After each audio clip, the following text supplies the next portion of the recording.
Hello and welcome to Unacademy IAS English, a one-stop destination for the English medium civil services aspirants. Welcome to stage 3 of Conquer Prelims 2025, under which we are discussing all the important PYQs from the previous question papers. So under this series, we are helping you cover the previous year questions from the prelims question papers from 2013 to 2024. You can take a look at the schedule over here. We have already completed the session on geography. So today we are discussing the PYQs from international relations, which accounts for a significant chunk of questions in your prelims paper. So after this, we have sessions for environment ecology, polity, history, economy, and science and technology. These sessions are being conducted every Wednesday and Saturday between 12th of March and 2nd of April, live at 7 p.m. right here on our YouTube channel. So do ensure you join these sessions live because this will help you immensely as you prepare for the upcoming prelims exam. Even 2026 aspirants can draw the benefits of these classes because it will help you understand the format of the question paper and the type of questions that UPSC has been asking.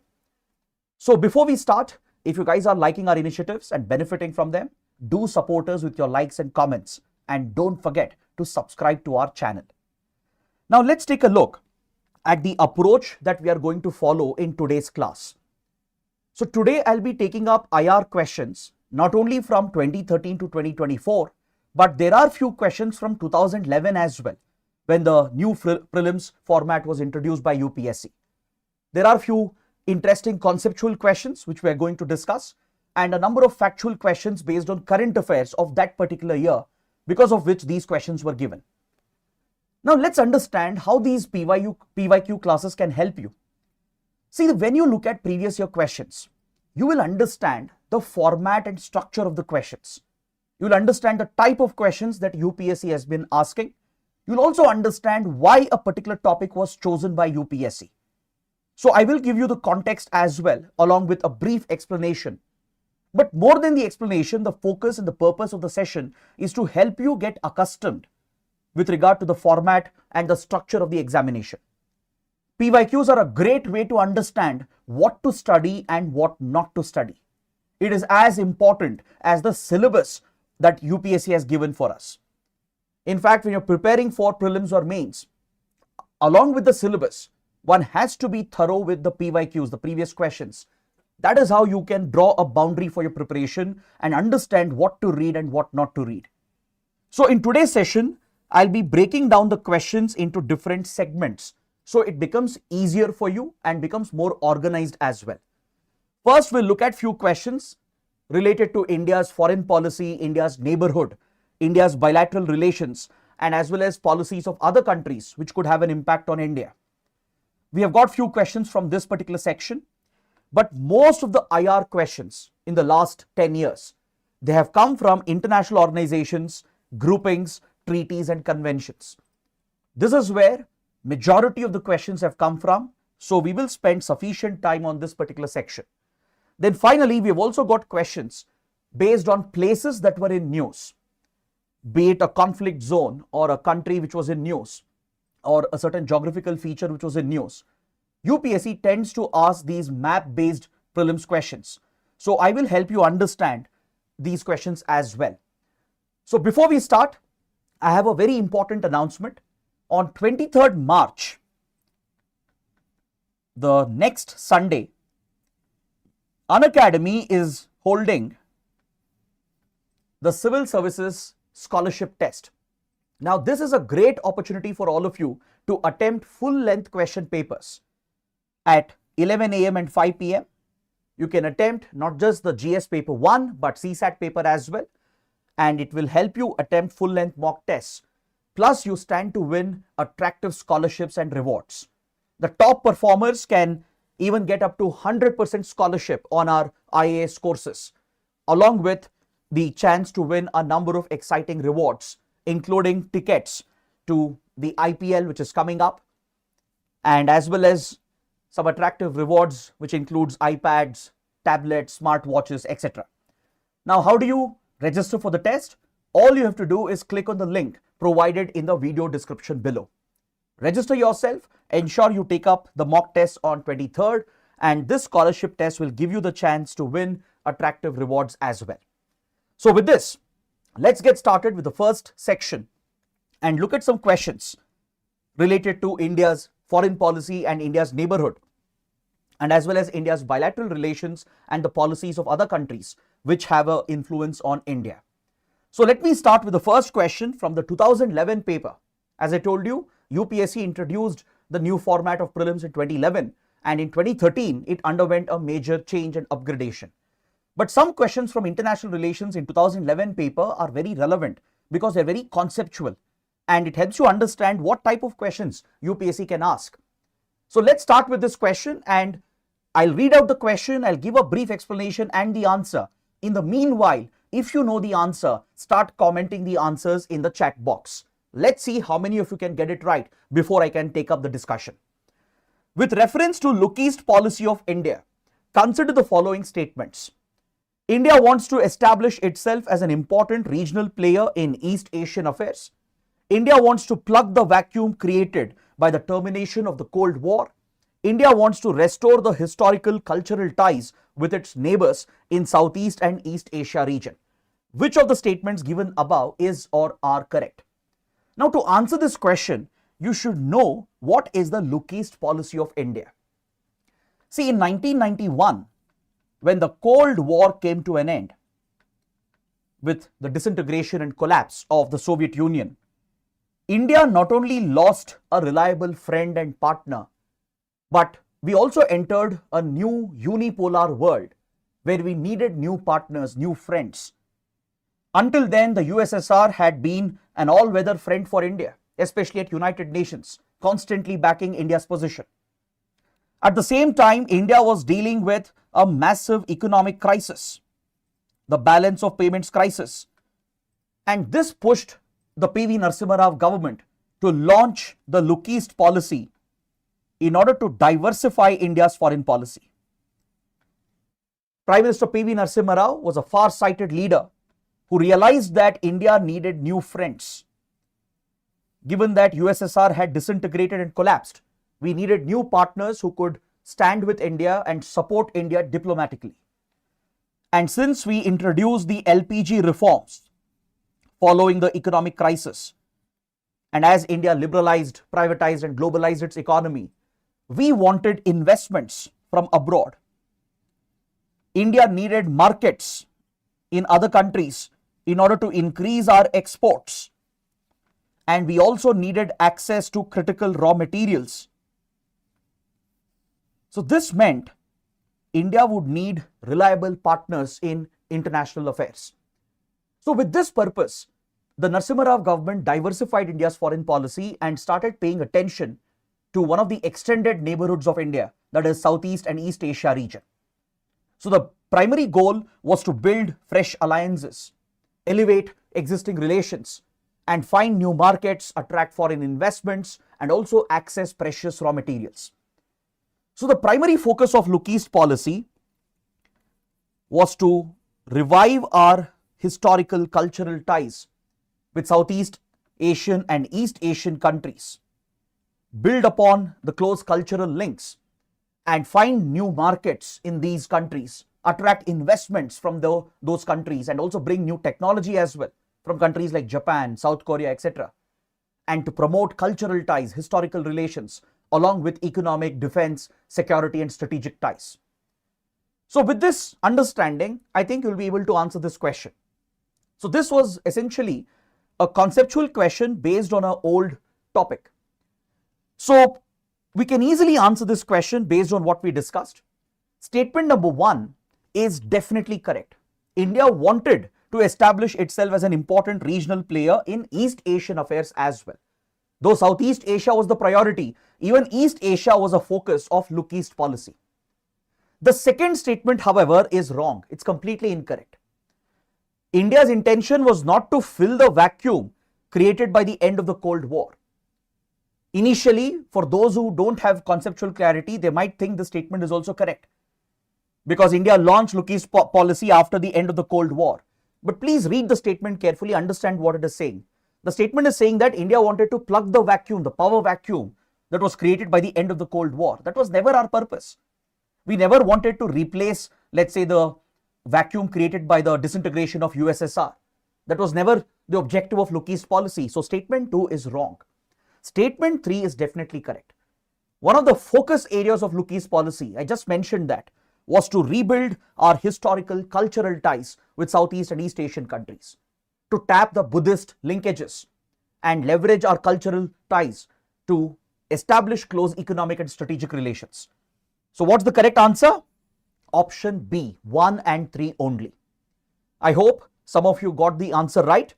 Now let's look at the second question from 2016 prelims.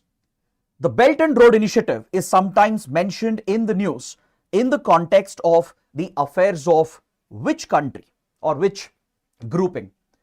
Is it African Union, Brazil, or European Union, or China? Now, before we answer this question and discuss quickly about the Belt and Road Initiative, I told you that I'll tell you why this question was picked, why a particular question was asked, so that in the coming prelims as well, you can anticipate certain topics and you can basically predict as to what areas are a priority for UPSC. So I'll take you back to the previous question, the look east policy question. The reason why this question was asked, because India was marking a very important anniversary. We launched the look east policy in 1991. We had successfully marked 20 years of relations between India and the ASEAN countries and the East Asian countries. So this was an anniversary question. 2011 marked the 20th anniversary of India-ASEAN relations and the start of the look east policy. That is why this topic was picked by UPSC. Now coming to the second question here, the Belt and Road Initiative question. Obviously, I'm sure everybody knows the answer. It's a very straightforward, easy question. I wanted to show you that there are some questions which are very easy, very straightforward. You don't need in-depth knowledge to answer some of the questions. It's not conceptual. It's not even based on heavy facts. It's a very simple, straightforward question. Of course, the answer is China. But why was the question asked? The Belt and Road Initiative, which has been championed by China under President Xi Jinping, it aims to establish China as a dominant economy with modern connectivity and infrastructure with all the trading partners. So Xi Jinping started pushing the Belt and Road Initiative from 2012 onwards. And in 2016, China was hosting the BRI summit, which was later boycotted by India. India rejected the One Belt, One Road project because one of the key components of BRI, the CPEC, China-Pakistan Economic Corridor, passes through Indian territory in Jammu and Kashmir. It passes through POK, Pakistan Occupied Kashmir, and thus the very alignment of this project is a threat to India's territorial integrity and sovereignty. It contradicts our claims in Jammu and Kashmir, where Pakistan has illegally occupied our territory. So when the BRI summit was hosted by China, India boycotted the summit, and hence the topic was regularly in news from 2015 to 2016. So the Belt and Road Initiative has two main components. There is a land-based component and a sea-based component. You can see that in the map over here. The land component is referred to as the Silk Road Economic Belt. The Silk Road Economic Belt. It envisions connecting China with Asian countries, African and European countries through land corridors by establishing roadways, that is expressways or highways, by establishing railway links, high-speed railway links and cargo or freight or railway link, as well as oil and gas pipelines, along with industrial clusters and corridors and power plants. So this mega project pushed by China, funded primarily by China, focuses on creating such connectivity infrastructure.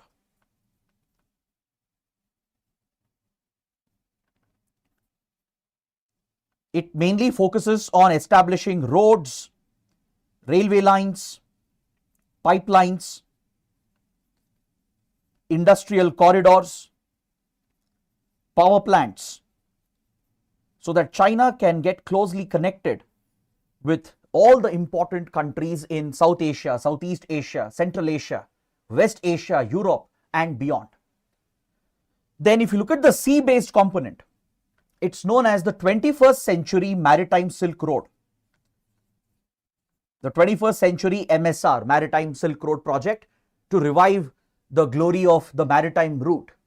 Just like the land component aims to revive the ancient Silk Road that linked China with the global economy in ancient times. Similarly, China wants to revive the maritime links, the ancient maritime links, by establishing strategic port infrastructure across Asia, Africa, and Europe, and even in Latin America and as well as in the Pacific. So China has invested heavily in strategic ports such as Hambantota Port in Sri Lanka, for example, the Kyaukphyu Port in Myanmar. China-Myanmar Economic Corridor has been set up. China has established the Gwadar Port in Pakistan. It has built a chain of ports in East Africa, from Kenya to Mozambique. It has established facilities in West Asia as well, in Oman, in United Arab Emirates. It has leased an entire island in Maldives, and it is trying to establish transport and connectivity projects.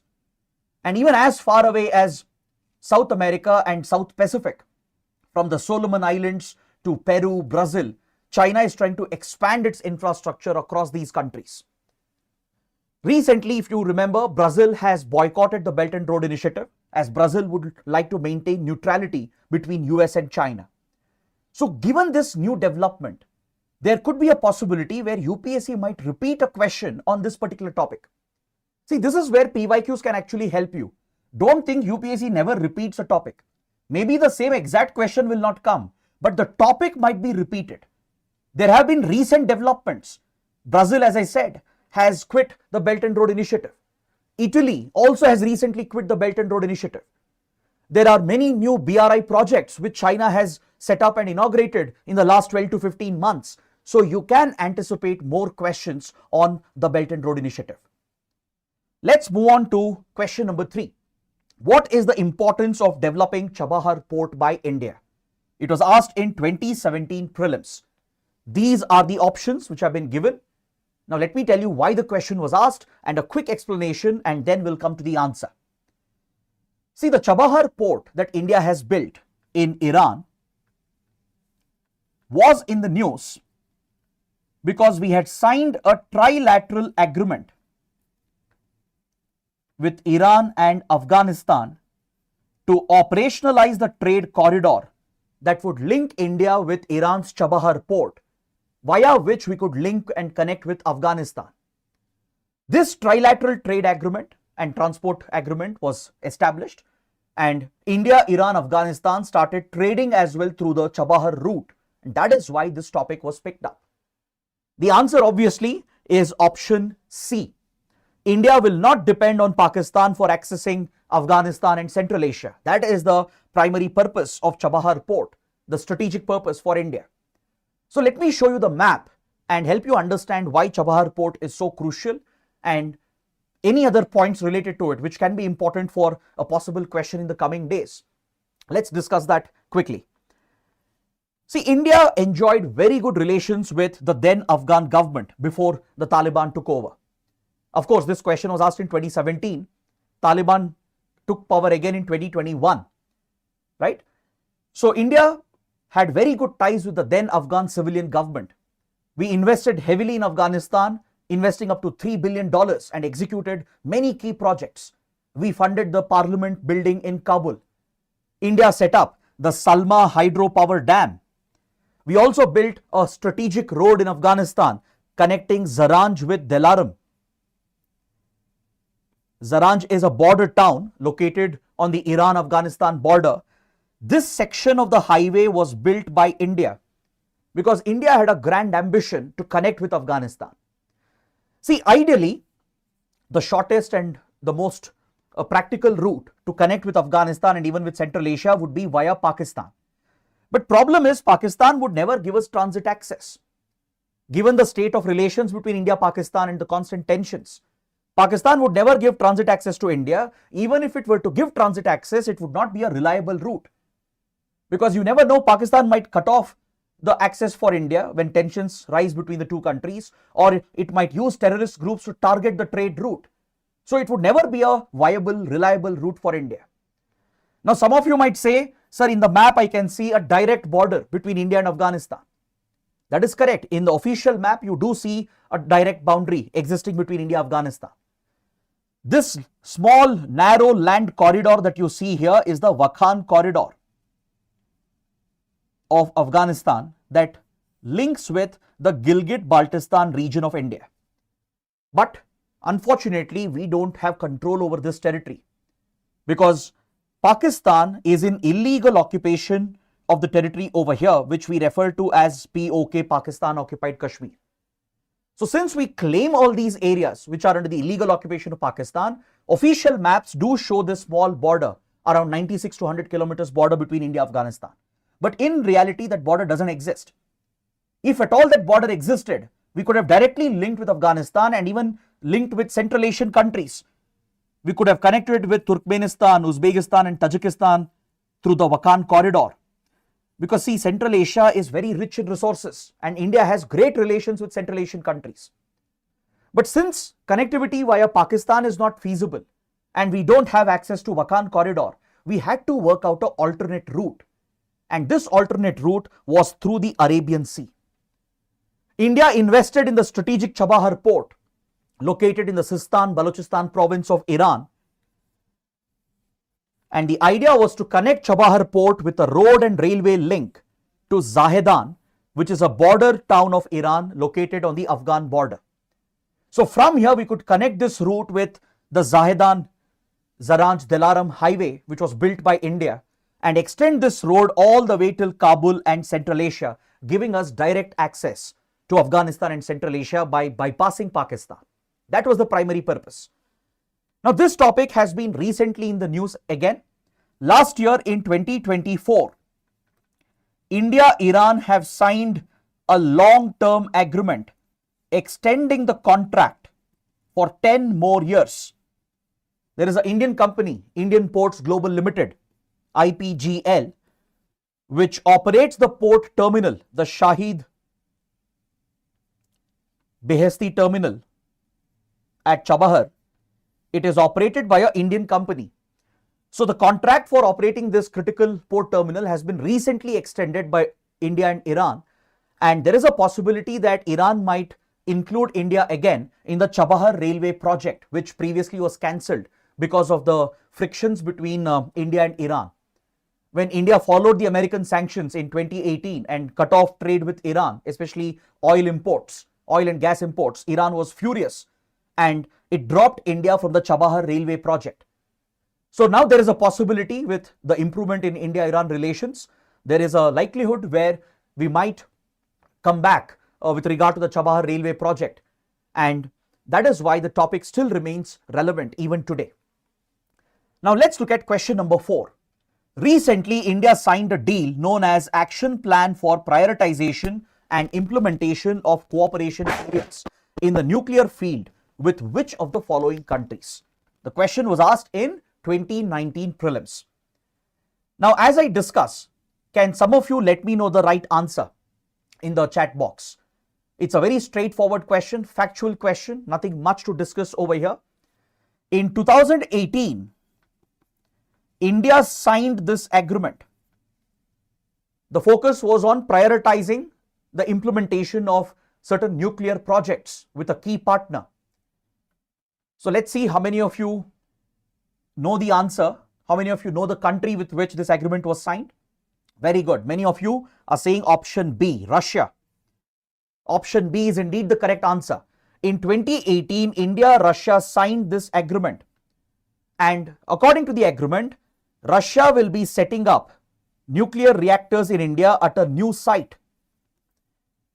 See, Russia is already setting up a nuclear plant in coastal Tamil Nadu at Kundankulam. I'm sure some of you are aware of the Russian nuclear project at Kundankulam nuclear power plant in Tamil Nadu. Apart from the Kundankulam nuclear project, India and Russia have signed another agreement to set up Russian nuclear reactors in India at a new site, and that is the primary purpose of this agreement which was signed. This agreement will also facilitate India-Russia collaboration in a third country for nuclear power projects. Through this agreement, India, Russia, they agreed to collaborate in a third country where they could jointly set up nuclear power projects. For example, in Bangladesh, Russia is building a nuclear power plant at Rupur, and India is already assisting Bangladesh in this project. We won't be able to provide nuclear material or nuclear technology. Russia would be doing that because India is still not a member of the nuclear suppliers group.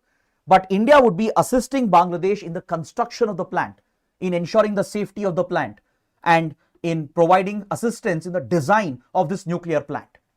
So India and Russia are collaborating in a third country, that is in Bangladesh, to set up the nuclear plant at Rupur. So this was facilitated by this agreement, and going forward, the same agreement could allow India and Russia to collaborate in nuclear projects in third countries. So that is why the topic remains relevant even today, especially given the recent developments in Bangladesh.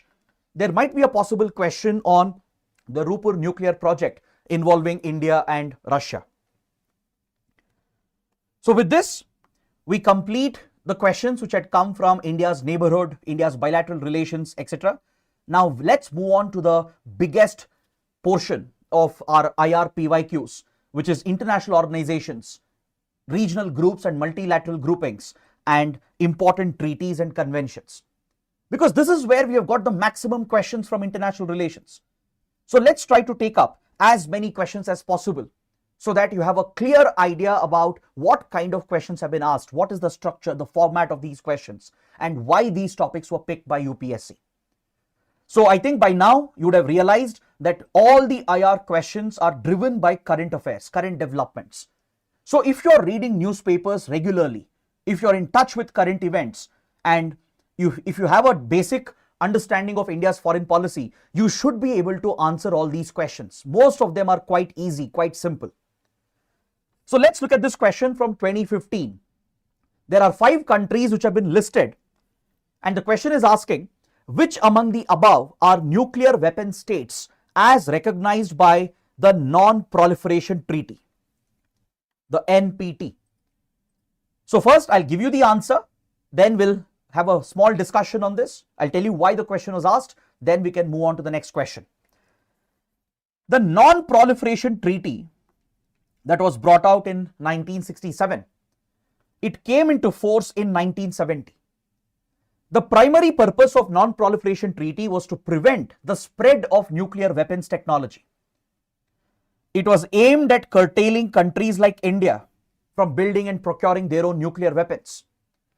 So the 5 permanent members of UN Security Council, which already possess the nuclear weapons, they pushed for the treaty, especially US. The United States primarily gave a push to the Non-Proliferation Treaty to prevent countries like India from procuring nuclear weapons. So this treaty is highly discriminatory, and that is why India has never signed the treaty. India has said that we will never sign the Non-Proliferation Treaty because it is discriminatory. Why is it discriminatory? It is discriminatory because the treaty only recognizes 5 official nuclear weapon states. According to the treaty, only 5 countries are allowed to legally hold, procure and design and develop nuclear weapons, which are none other than the P5 countries, the 5 permanent members of UNSC. Because these countries, by 1967, they all had procured, tested and developed nuclear weapons.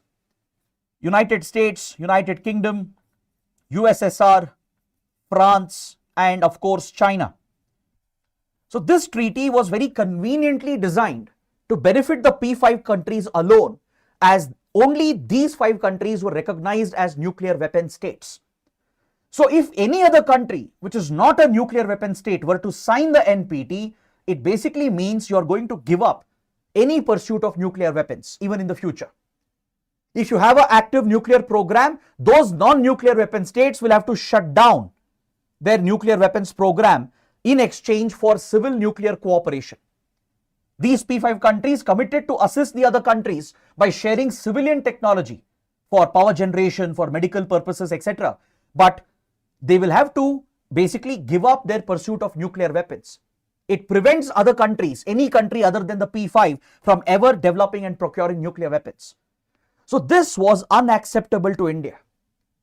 Given that our neighbor China had already tested and procured nuclear weapons, given that China was a hostile neighbor with whom we had fought a war in 1962, with whom we had an active border dispute, it was a strategic necessity for India to pursue its own nuclear weapons program. So the then Indira Gandhi government boycotted the NPT and took a firm stand that India will not sign this discriminatory treaty. So as India rejected NPT, obviously Pakistan took the same stand. If India were to pursue nuclear weapons, obviously that is a threat for Pakistan. So Pakistan also rejected NPT and retained its right to develop nuclear weapons. Along with India, Pakistan, even Israel has never signed the NPT, as Israel would like to keep the option of developing nuclear weapons, and it's widely believed that Israel does possess nuclear weapons even though it has never conducted a nuclear test. So in the given question, China, France are the only two P5 countries which are mentioned, 1 and 2 only. So the answer is quite clear. Option A is the right answer. The question was given here because in 2015, India was pursuing membership to a related group, the Nuclear Suppliers Group, which is an export control regime. With the assistance of United States, after we signed the India-US nuclear deal, the United States had committed to help India to join export control regimes such as Nuclear Suppliers Group without signing the NPT. India had been given an NSG exemption by the United States. India was accelerating the attempt to join NSG and other related export control regimes such as Missile Technology Control Regime, Wassenaar Arrangement, Australia Group. I'm mentioning them because we have got questions on all these export control regimes. You will see later we have a question on NSG, questions on Australia Group, MTCR and Wassenaar Arrangement. These are very important topics which are relevant even today. So let's look at the next question, question number 2. The New START Treaty was in the news. What is this treaty? This was asked in 2011 prelims. The New START is a treaty between United States and Russia. Again, a straightforward question, simple question. If a student was in touch with current affairs, if they were reading newspapers, they would have definitely come across the New START Treaty. So the question is very simple. It's easy to answer if you have the basic information. But the topic is relevant even today. I'll tell you why. I'll explain. I'll come to that. So first, note down the answer. Option A is the correct answer. It's a bilateral strategic nuclear arms reduction treaty between US and Russia.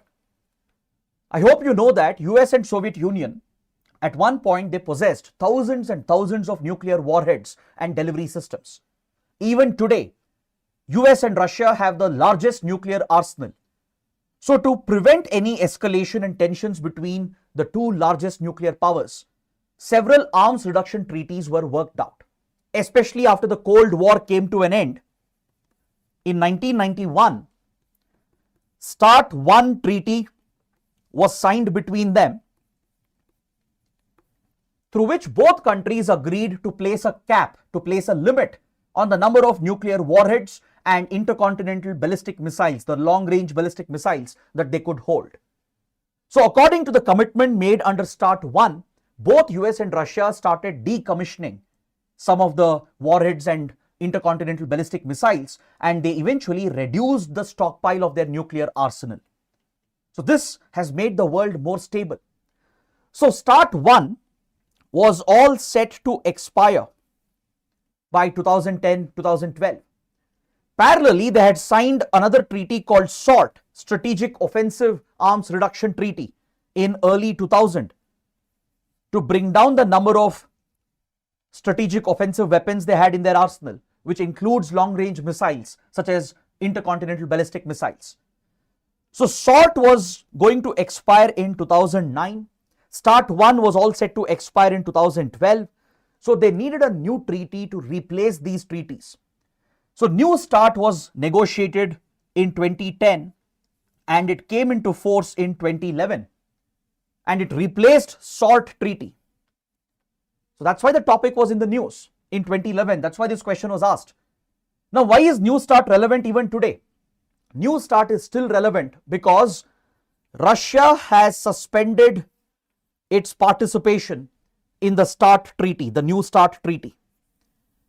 During the course of the Ukraine war, as Western countries targeted Russia with sanctions, and the United States was targeting Russia covertly, Russia decided to suspend its participation even though it has not withdrawn from the treaty. It has not quit the treaty.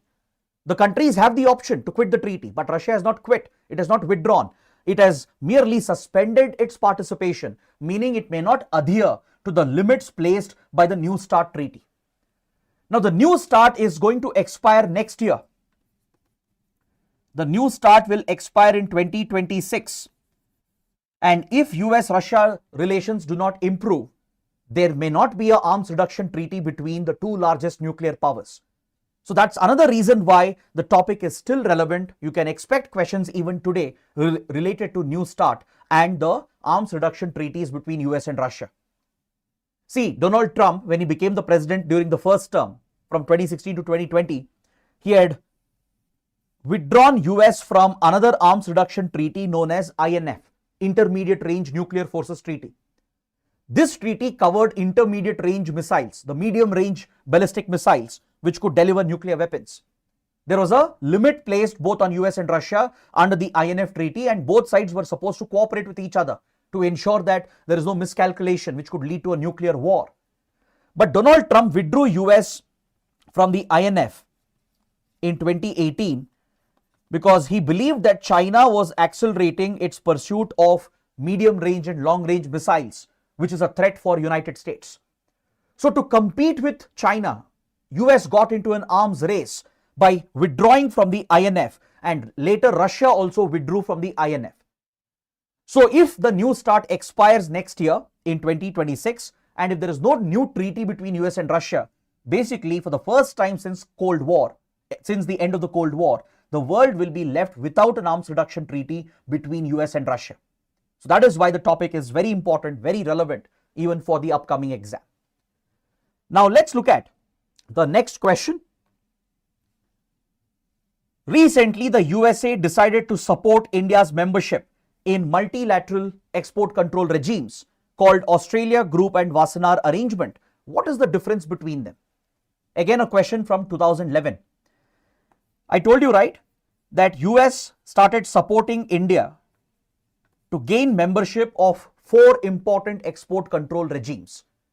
After the historic nuclear deal between India and US in 2005, the United States not only recognized India's nuclear program and lifted all the sanctions on India, it promised to support India to join these export control regimes by giving us an exemption. Because to join some of the export control regimes such as NSG, one of the preconditions is that you should have signed the Non-Proliferation Treaty, the NPT. But we understood in the previous question that India will never sign NPT. We have boycotted NPT because it is discriminatory. So United States appreciated and understood that position of India after the nuclear deal was signed. And it not only recognized the clean track record of India's nuclear program, but also promised to help India join the export control regimes even if India doesn't sign the NPT. So India, US together started pushing for India's membership into all the export control regimes. Though we haven't become a member of NSG till date, that's a different topic altogether, we did eventually gain membership to Australia Group and Wassenaar Arrangement, which are mentioned in this question. So let's see what the question says about Australia Group and Wassenaar Arrangement, and we'll evaluate whether they are correct or not. The Australia Group is an informal arrangement which aims to allow exporting countries to minimize the risk of assisting chemical and biological weapons proliferation, whereas Wassenaar Arrangement is a formal group under OECD holding identical objectives. This statement is wrong. It's incorrect. Why? Because Australia Group, it focuses on restricting sensitive chemical and biological products and materials which can be used to develop chemical biological weapons. So this part of the statement seems right. But the second part of the statement is wrong because Wassenaar Arrangement doesn't have identical objectives. Wassenaar Arrangement primarily deals with dual use goods. It deals with those civilian technologies which can be misused for military purposes. It could be battery technology, sensitive metallurgical processes, semiconductors, for example. These sensitive technologies which have a civilian application in the industry can be diverted and can be misused to develop WMDs or weapons of mass destruction. So Wassenaar arrangement restricts the export of sensitive items that are listed under Wassenaar arrangement. These goods are dual use goods. They have a dual purpose, both civilian and military purpose. Only the members of the group can trade in those technologies, and if they have to export it to a non-member, they have to obtain an export license. So statement 1 is clearly wrong.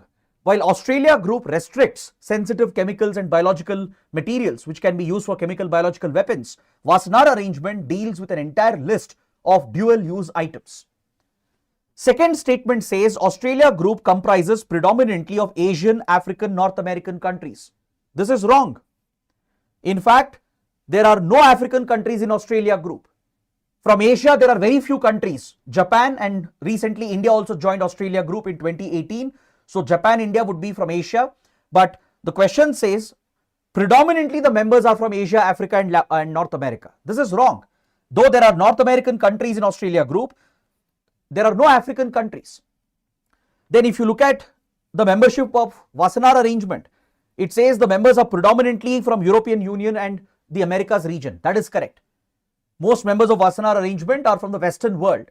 But the statement regarding Australia group and its membership is wrong because there is no African country and predominantly you don't have Asian countries which are members of the Australia group. So both the statements are wrong and option D becomes the correct answer. Neither 1 nor 2 is the right answer. Let's look at the next question. A question from 2014 prelims paper. Consider the following countries. It's related to a group known as the Arctic Council. There are 5 countries listed. You need to check which of the above are members of the Arctic Council. So let me give a quick explanation why the question was asked. In the meanwhile, try to answer this question. Give me the right answer in the comments. See, the Arctic Council is a grouping of 8 Arctic states. Countries which are present around the Arctic Circle. You have United States because of Alaska, you have Canada, you have Russia, and you have Denmark because of Greenland, which is also in the news by the way, and the Nordic countries of Norway, Sweden, Finland, and as well as Iceland. These 8 countries which are located in the Arctic, which share a territory in the Arctic region, they came together in 1996 through the Ottawa Declaration to establish the Arctic Council to govern the affairs of the Arctic region. Because countries were competing for access to resources and connectivity routes in the Arctic. This could have easily resulted in a conflict as well. So to prevent such conflicts, to manage the governance, the resources, and also to secure the rights of the indigenous communities. In the Arctic region, there are few indigenous communities. In Russia, in Alaska region, in Greenland, and across the Arctic pole, there are few indigenous communities present. So to protect and secure their rights and to secure the delicate, sensitive environment of the Arctic region and promote sustainable exploration and scientific experimentation, Arctic Council was created through Ottawa Declaration in 1996 by these 8 Arctic states. I think now the answer should be clear. Now let me tell you why was this question asked. This question was asked because just 1 year before, India became an observer to the Arctic Council in 2013. Question was asked in 2014 prelims because 1 year before in 2013, India was admitted as one of the observer states. There are a total of 13 observer states including China, Japan, Italy, United Kingdom and others.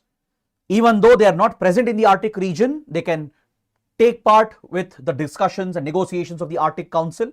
They can even take up scientific expeditions and even consider commercial exploitation of the resources in the Arctic by tying up with the Arctic states. So the topic is still relevant even today because recently when Prime Minister Modi visited Russia last year, Russia has invited India to play a big role in the Arctic to open up the new sea routes which are opening up because of the melting ice caps due to global warming. The northern sea route is a vital sea corridor that Russia is pushing, and Russia is inviting India's participation. India already has investments in the Siberia region, in the Far East region of Russia, and we would like to expand some of the investments in oil, gas, and other precious resources towards the Arctic. This would allow India to counter China as well, as China has made big inroads into the Arctic. Then Donald Trump, as you know, has claimed the Danish territory of Greenland, saying he will eventually integrate Greenland into the United States, triggering a huge controversy. So because of all these developments, Arctic Council is still important. So what's the correct answer here? Denmark and United States and Russia. 1, 3, 5. So that would be option D. Option D is the right answer. Clear? So as I said, some of the topics might repeat. So please pay attention. Don't think these are just old questions. You're not only understanding the format and the structure and the context in which the questions were given, but the topics are still relevant. I've carefully chosen such questions from the previous question papers which can be still relevant for the upcoming exams. Next question, again from 2014 prelims, related to a very important group known as the BRICS. With reference to BRICS, consider these two statements. The first BRICS summit was held in Rio de Janeiro in 2009. South Africa was the last to join the BRICS grouping.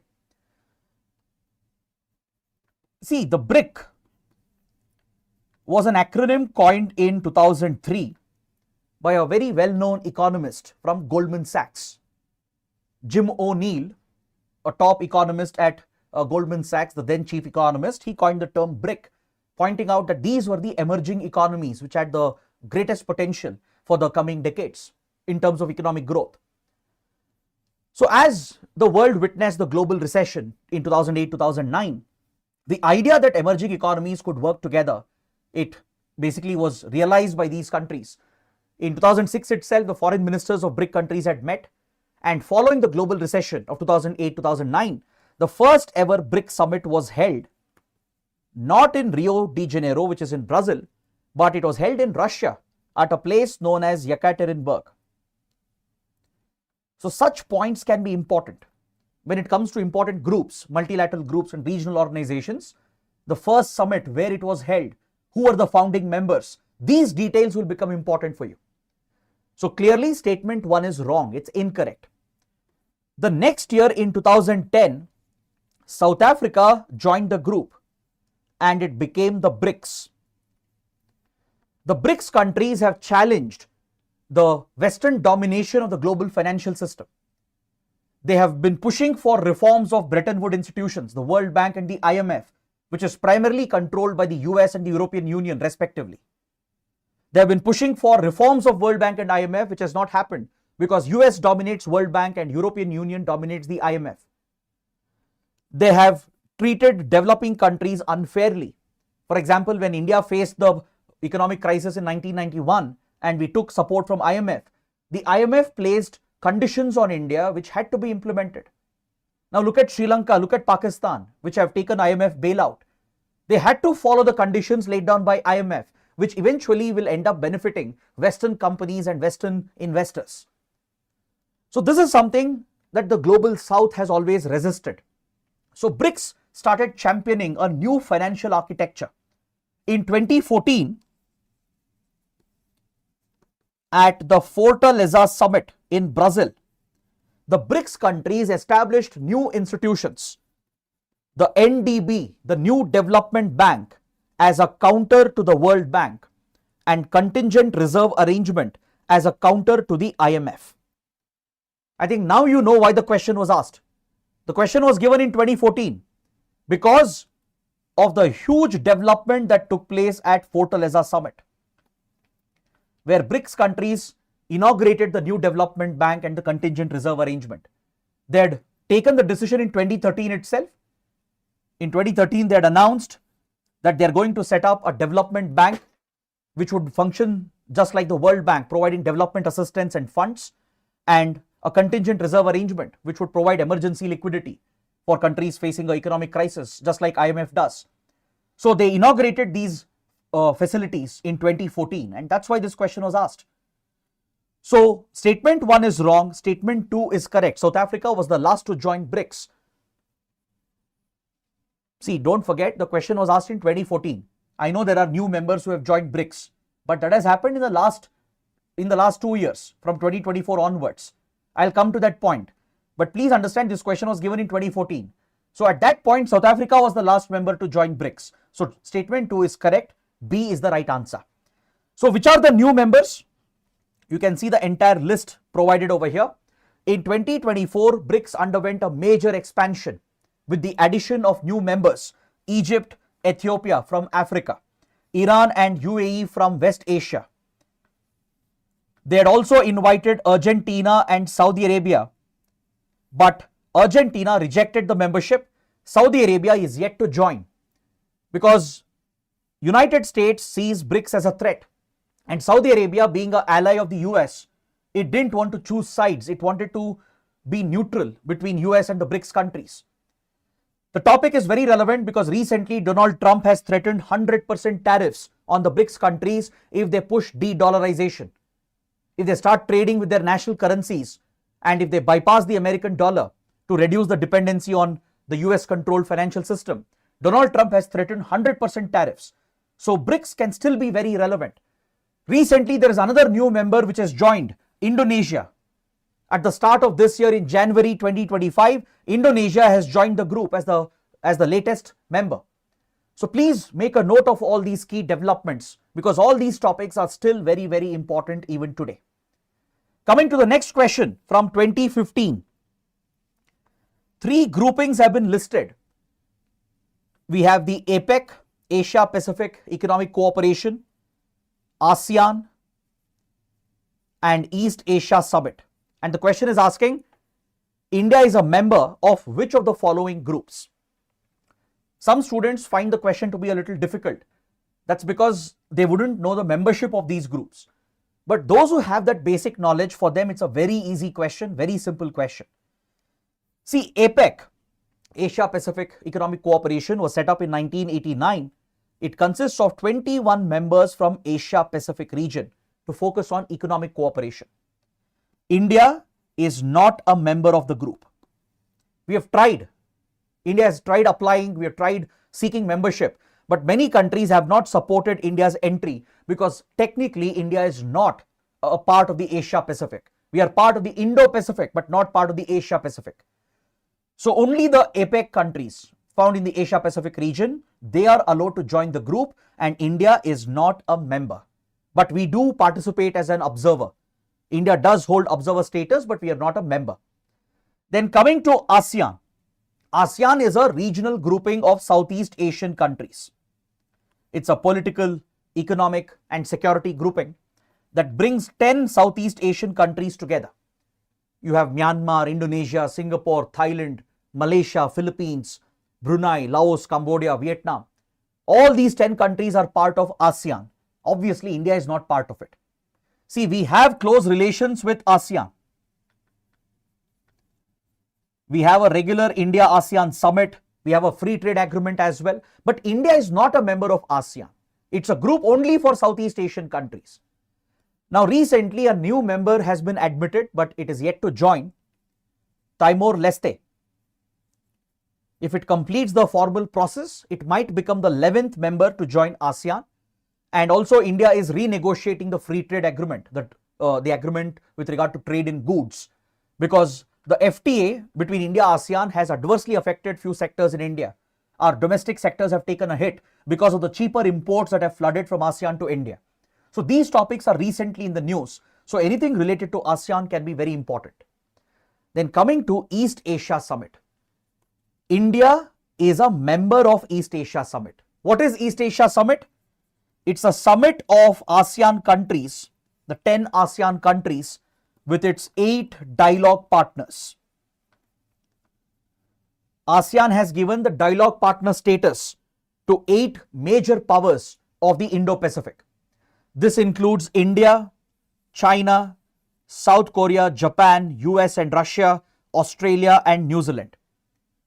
These 8 major powers of the Indo-Pacific, which have very close relations with ASEAN group, they have been given the dialogue partner status, and these 18 countries are part of East Asia Summit. So India is a member of East Asia Summit. So I think now the answer is very clear. We are not a member of APEC and ASEAN, but we are a member of East Asia Summit. 3 only. Option B is the right answer. Why was this question asked?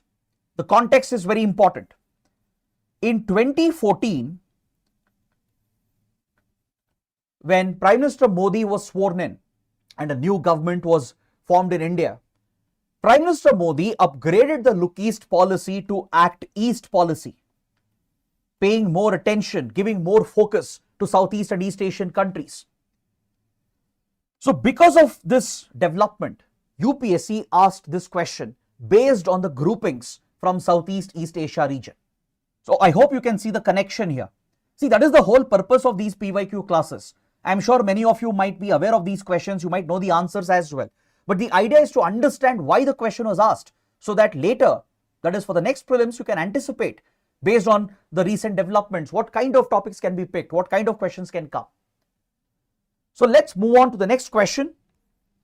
It's related to a grouping known as IOR-ARC.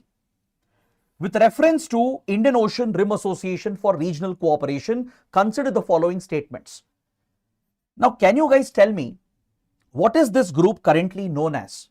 Because today there is nothing called IOR-ARC. It was a group that existed then, but today it is known by a different name. It has been renamed.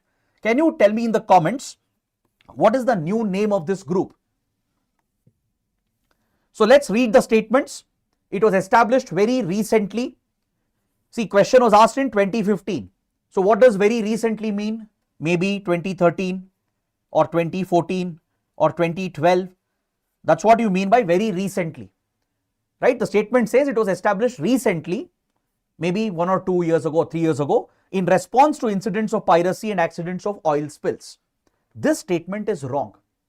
It was not established very recently. This grouping goes back to 1995 and it was formally established in 1997. When then South African leader Nelson Mandela visited India, he proposed the idea of an Indian Ocean grouping to link all the Indian Ocean countries. He said India, South Africa are the 2 major countries of the Indian Ocean. So we need to form a platform where Indian Ocean countries, the littorals, the rim countries can come together to cooperate.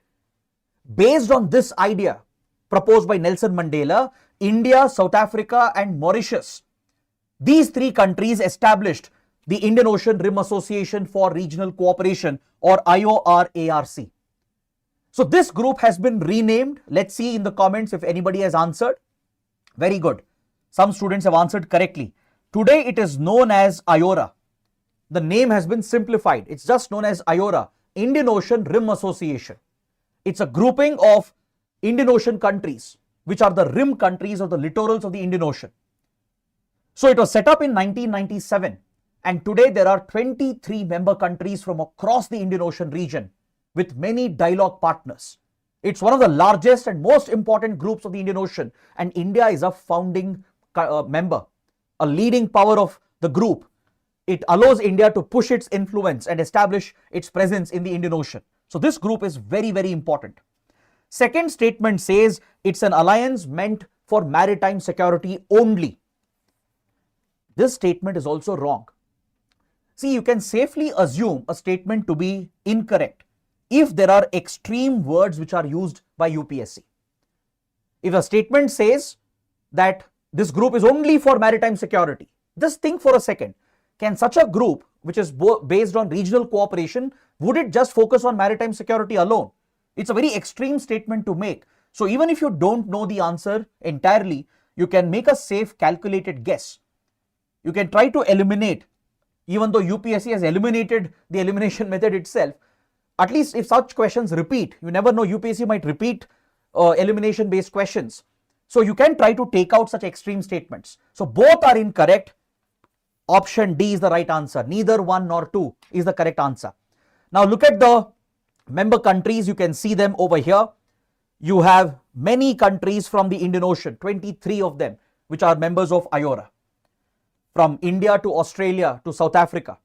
You also have East African countries like Kenya, Tanzania, Mozambique, the small island countries like Maldives, Mauritius, Seychelles, Sri Lanka, South Asian countries like Bangladesh with India and Sri Lanka, Southeast Asian countries like Indonesia, Singapore, for example. France also is a member because there is a French territory over here in the Indian Ocean, the French Reunion or La Reunion, which is a small island nation in the Indian Ocean. It's a French overseas territory. So France is also a member. And look at the dialogue partners as well. There are many important dialogue partners. So please find out who are the dialogue partners of IORA.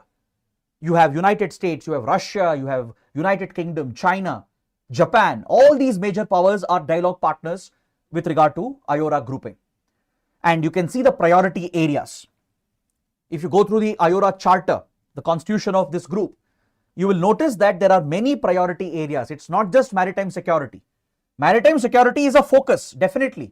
But there are other focus areas as well, such as trade, fisheries management, disaster management and HADR assistance, providing humanitarian assistance and disaster relief during times of disaster. Then education, science and technology cooperation, tourism and cultural exchange. All these are priority areas of IORA. So when you study a grouping, you need to focus on when it was established, where is it headquartered, who are the members, who are the observers and dialogue partners, what are the focus areas and priority areas. Are there any big initiatives started by a grouping? All these points can become very important. Next question related to another organization based on Indian Ocean again. Consider the following with regard to IONS, Indian Ocean Naval Symposium. It was asked because IONS was in the news that year. IONS Symposium had been organized recently. It was widely reported. That's why UPSC asked this question again. Inaugural IONS was held in India in 2015 under the chairmanship of Indian Navy. That is statement 1. IONS is a voluntary initiative that seeks to increase maritime cooperation among navies of littoral states of the Indian Ocean. Which of the statements is or are correct? Statement 1 is wrong. If you know the background of IONS, you would know that it's a wrong statement. Because IONS was established back in 2008 with the leadership of India. It was Indian Navy which took the initiative to organize this symposium by inviting the leaders of the navies from across the Indian Ocean region. The Navy chiefs from across Indian Ocean countries were invited for a symposium, for a conference to discuss the security issues and promote cooperation between navies of the Indian Ocean. It's a biennial event held once in 2 years, and India has hosted it quite a few times. So statement 1 is wrong. Inaugural IONS was not in 2015, it was in 2008. But second statement is correct. Participation is voluntary. See, there are up to 34 countries cumulatively which work with IONS. There are 25 members from across Indian Ocean with 9 observers. See, the topic is still important and relevant because recently there have been some big developments. In 2023, South Korea also joined IONS as an observer. And this year, India is holding the upcoming IONS in 2025 as India has taken over as the chair of Indian Ocean Naval Symposium. Is that clear? Currently, India is holding the chair and we will be hosting this edition, the current edition of the Conference of the Chiefs of the Navies of Indian Ocean, which will bring almost 34 countries together, 25 members and 9 observers. So because of that reason, the topic is still very, very important. So statement 2 is correct. It seeks to increase maritime cooperation amongst the littoral navies of Indian Ocean and it's a voluntary initiative. So what's the right answer? B. 2 only is the correct answer. Next question, question number 9 from 2017 prelims related to the WTO, World Trade Organization. India has ratified the Trade Facilitation Agreement of WTO. The Trade Facilitation Agreement is part of the Bali Ministerial Package of 2013. The Trade Facilitation Agreement came into force in January 2016. See, WTO, which tries to set up a level playing field for global trade. It tries to abolish trade barriers, be it tariff barriers or non-tariff barriers.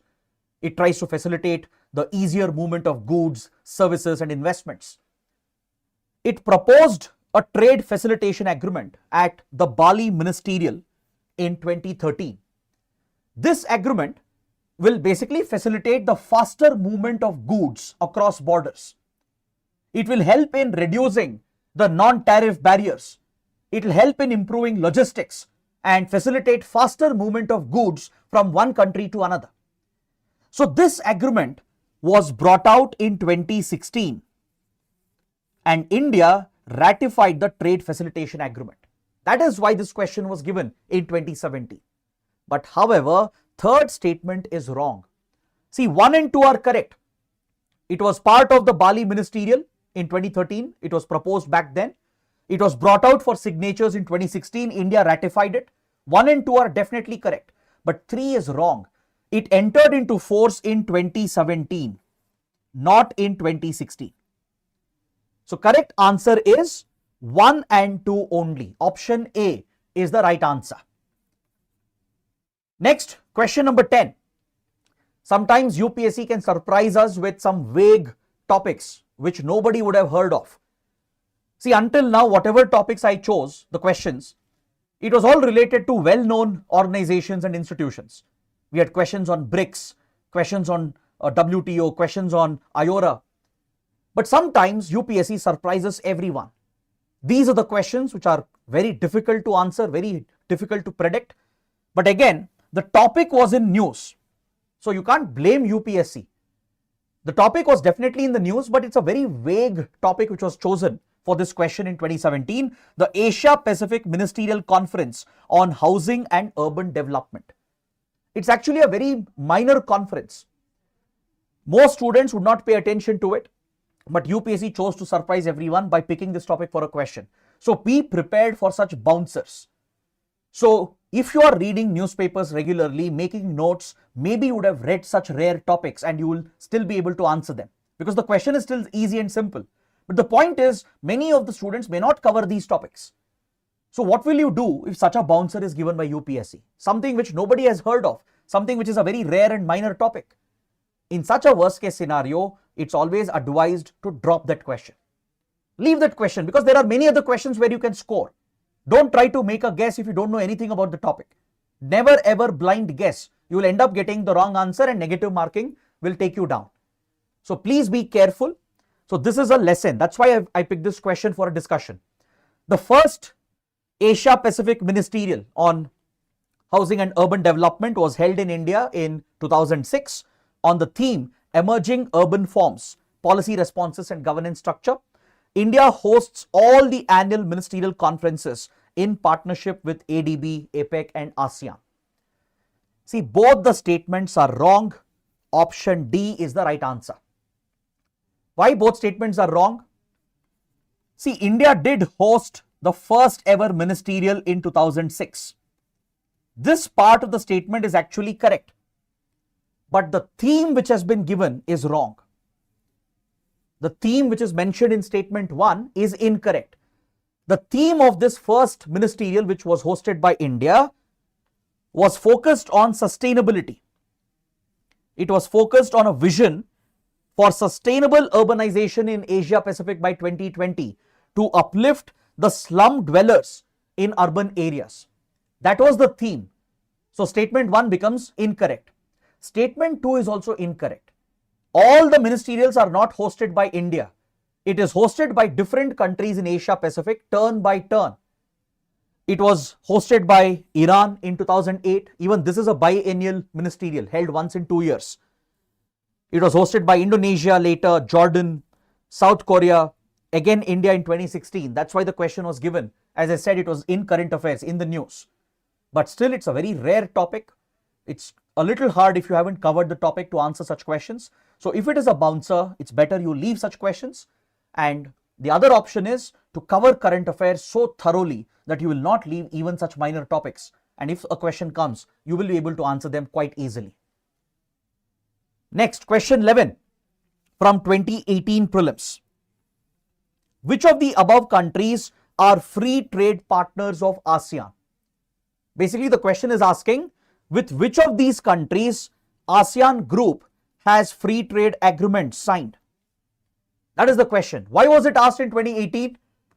In 2018, there was a related trade agreement which was being negotiated, the RCEP, Regional Comprehensive Economic Partnership, which was led by ASEAN with its free trade partners.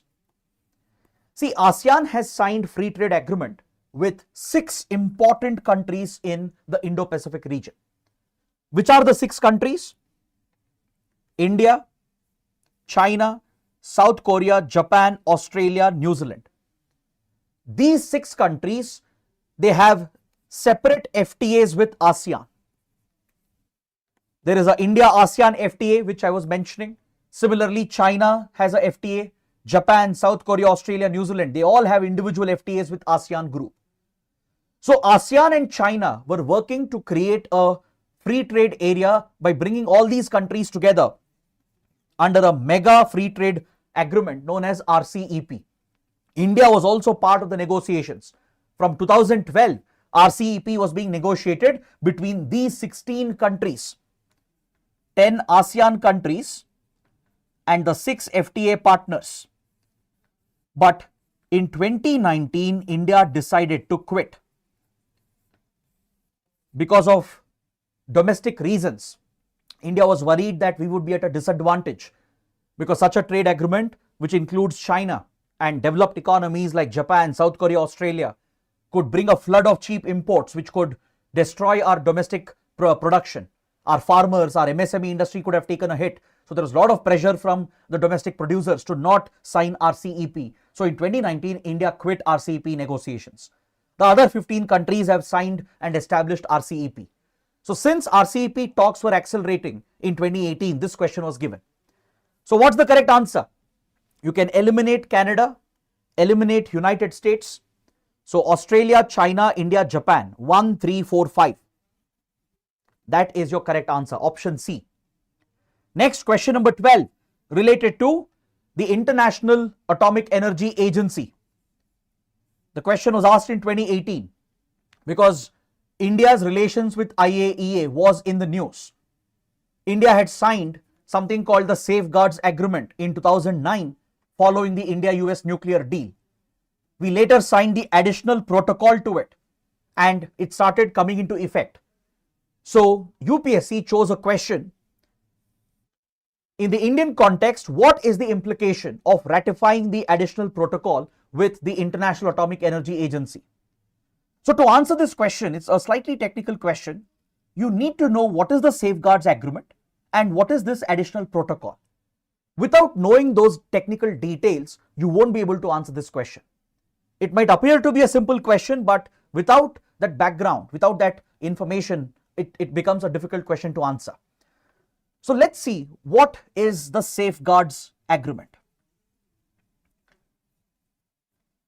See, IAEA, the International Atomic Energy Agency, it was established in the year 1957, basically to prevent nuclear proliferation, to prevent the spread of nuclear weapons technology, and to promote nuclear technology for peaceful purposes, to promote civilian research, to promote nuclear applications for electricity, for medical purposes, etc. And also to ensure the safety and security of nuclear plants, nuclear materials around the world. So IAEA gives out standards, safety, security standards, which has to be followed by the nuclear states. This is the primary purpose of this organization. It's independent of the UN. It was set up through its own treaty, but it reports to UN General Assembly and UN Security Council. It reports to UN General Assembly and UN Security Council. Though technically it's not part of the UN. It's an independent autonomous organization reporting to UNG and UNSC with regard to nuclear proliferation. So IAEA has the powers to review the implementation of its standards, to keep a check on proliferation of nuclear technology, and to hold those countries accountable which are leading to the spread of nuclear weapons technology. Or if any country is not following the safety security standards, IAEA can review and submit a report to the UNGA and UNSC, which in turn can penalize those countries with sanctions. So in that regard, IAEA plays a very important role. So the Safeguards Agreement basically prescribes the safety security measures which a country has to implement in its nuclear program. So India signed the Safeguards Agreement following the India-US nuclear deal.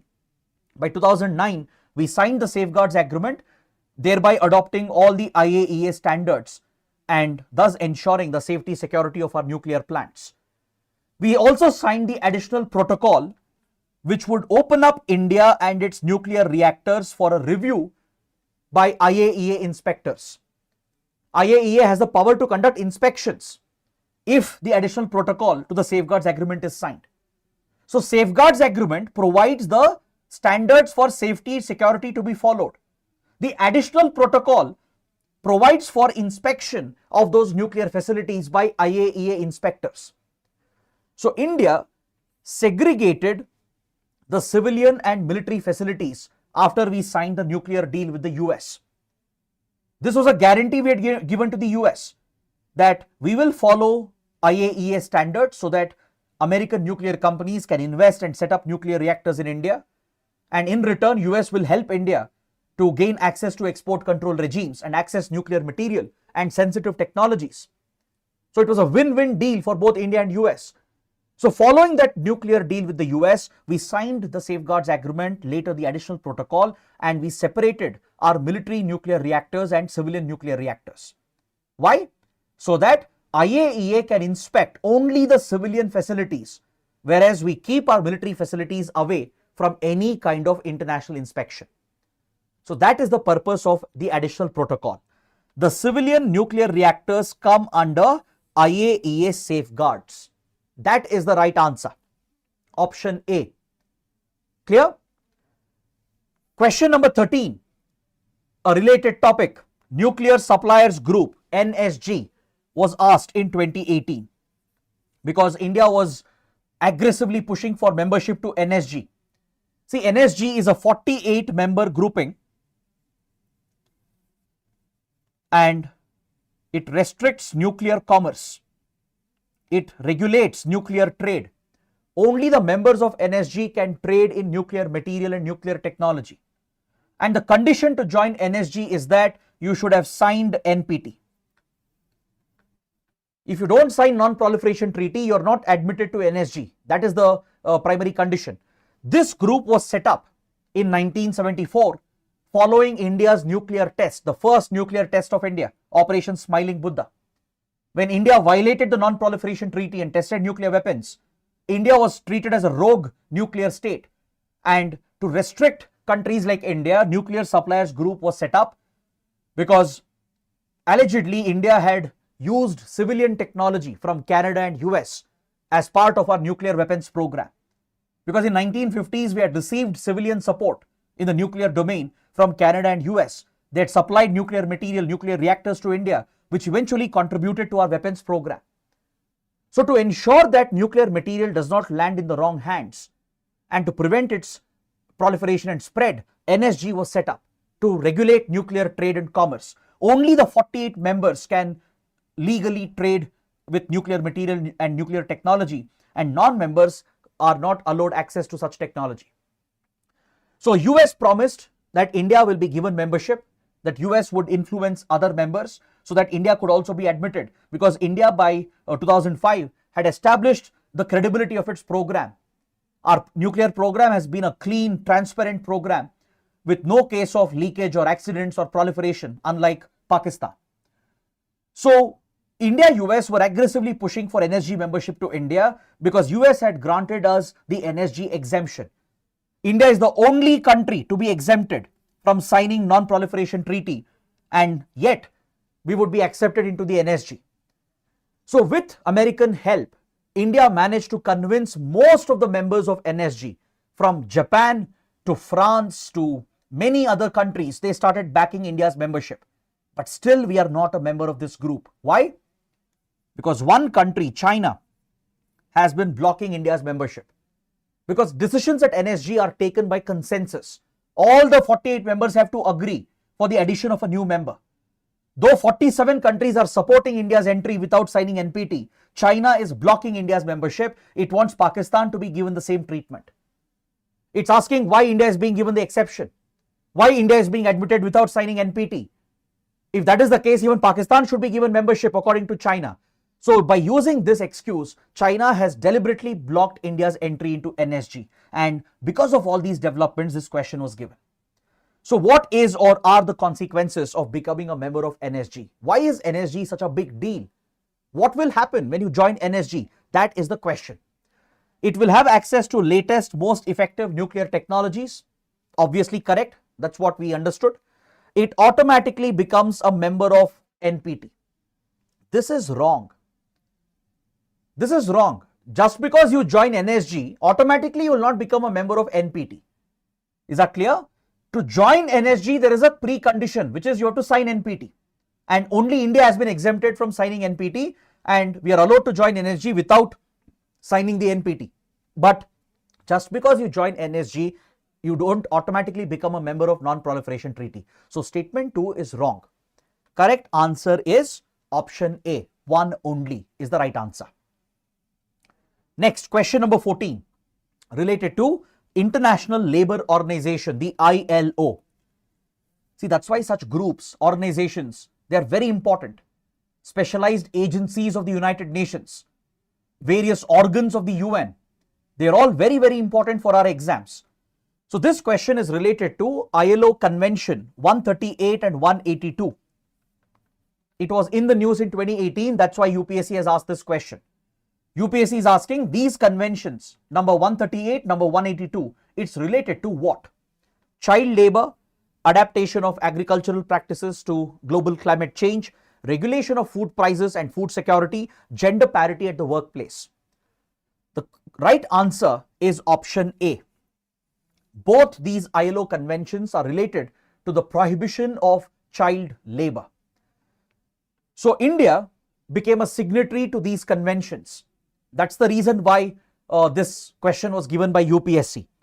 India ratified convention number 138 and 182.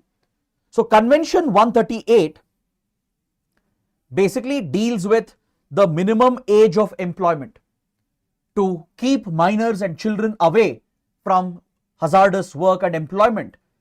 Convention 138 was adopted, and we also have a law in this regard, the Child Labor Prohibition and Prevention Act, which was amended in 2016.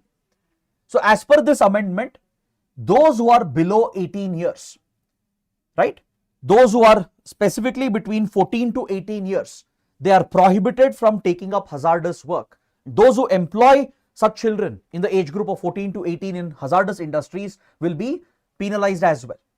They can be prosecuted as well. It's a criminal offense. And those below 14 years, they are prohibited from any kind of employment, not just hazardous industries. Children below age of 14 years are not supposed to be engaged in any kind of labor or employment. So it's a prohibition on child labor, a complete ban for children below age of 14 years, and a partial ban on children between 14 and 18 years in hazardous industries. So India is in line with ILO standards. Then Convention 182 deals with prohibiting the worst forms of child labor. For example, employing children in dangerous industries like fireworks industry, for example, or employing children in illegal mining, which is a hazardous threat, or pushing children into forced labor, slavery, or even sexual trafficking. So such forms of forced labor is completely prohibited under this ILO convention. India is completely on par with these global standards.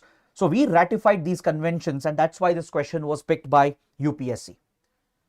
So India has ratified 6 out of 8 core ILO conventions dealing with abolition of forced labor, bonded labor, equal remuneration, and no discrimination between men and women with regard to employment, remuneration, and occupation.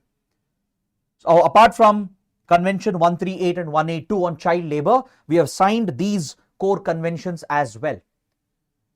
Next, question number 15, related to the AIIB, Asian Infrastructure Investment Bank. With reference to AIIB, consider the following statements. So what is AIIB? It's a investment bank set up in 2016 under the leadership of China. It was formed in 2016, and the AIIB functions like the Asian Development Bank or World Bank or any other financial institution. It provides funding and investments and loans for infrastructure projects, for developmental projects. That is the purpose of AIIB. It is seen as China's counter to the US dominated World Bank. So AIIB has more than 80 member nations. This statement is correct. It actually has more than 100 members. So statement 1 is definitely correct. India is the largest shareholder in AIIB. The statement is wrong. It is China which is the largest shareholder, followed by India. India is the second largest shareholder at this bank. So India is a member of this bank which is led by China, and we hold the second largest shares after China. So India is not the largest but the second largest. So statement 2 is wrong. Statement 3 says AIIB does not have any members from outside Asia. See, just because the bank's name is Asian Infrastructure and Investment Bank, don't think there are no countries outside of Asia. Don't make such wrong assumptions. That's why I said never make a blind guess if you don't know. This statement is wrong. There are countries from outside Asia as well. There are African countries. There are countries from other parts of the world. There are European countries which are members of AIIB. Got it? So statement 3 is wrong. There are non-Asian countries as well which are members of AIIB. So what's the correct answer? Option A, 1 only. Next, a question related to the UN Office on Drugs and Crime and Convention Against Corruption, Convention Against Transnational Organized Crime. This was actually a slightly difficult question because not only 4 statements were given, the 2 long statements. You need to know the specific details of these conventions and the role of the UN Office on Drugs and Crime in order to answer this question. So it was a slightly difficult, I would say a moderately difficult question to answer. It was asked mainly because the UN Office on Drugs and Crime was dealing with many challenges when it comes to tackling corruption, when it comes to tackling organized transnational crime such as drug trafficking, arms trafficking, human trafficking, etc. First statement says the UN Convention Against Corruption has a protocol against the smuggling of migrants by land, sea and air. Now see here, you can apply your common sense. The UN Convention Against Corruption mainly deals with government corruption to improve governance, to bring transparency in governments around the world, to eliminate all forms of government corruption, to eliminate bribery, and to eliminate the nexus between corrupt politicians, government officials, and the capitalists. That is the purpose of this convention. So why will the Convention Against Corruption deal with smuggling of migrants? That is related to human trafficking, which is a type of transnational organized crime. So based on common sense, you can say that statement 1 is wrong. Convention Against Corruption deals only with government corruption. It deals specifically with government corruption. It does not deal with smuggling of migrants, which is a problem related to human trafficking. So you can take out statement 1. Statement 2 is correct. The Convention Against Corruption is the first ever legally binding global instrument against corruption. When this convention was adopted by the UN, it was the first legally binding instrument at the global level to tackle corruption. So statement 2 is right. Statement 3 says the Convention Against Transnational Organized Crime, it has a provision aimed at returning assets to their rightful owners from whom they had been taken illicitly. Does it contain such a provision? That's why I said it's very difficult to answer this question. Unless and until you know the provisions, it will become a little difficult to answer. See, statement 3 is also incorrect. The Convention Against Transnational Organized Crime deals with drug trafficking, arms trafficking, human trafficking. There's no question of returning the illegal assets to the rightful owners. That does not arise. That is a feature of money laundering. If any assets have been procured through money laundering, generally the stolen assets are returned to the rightful owners. But that doesn't apply for drug trafficking, human trafficking and arms trafficking. Correct? So again, if you have basic idea about the Transnational Convention on Organized Crime, maybe you'll be able to eliminate this option. So statement 3 is wrong. There is no such provision of returning any assets to the rightful owners. Then statement 4 is definitely correct. The UN Office on Drugs and Crime has the mandate to assist the member states to implement both these conventions.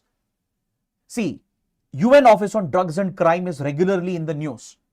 Usually the Hindu and Indian Express, they do have few articles in any year related to UN Office on Drugs and Crime.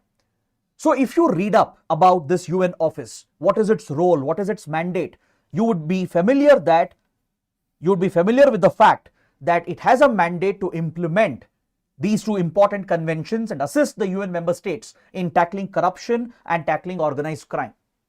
So 2 and 4 are correct. Option C is your right answer. 1 and 3 are incorrect and C becomes the right answer.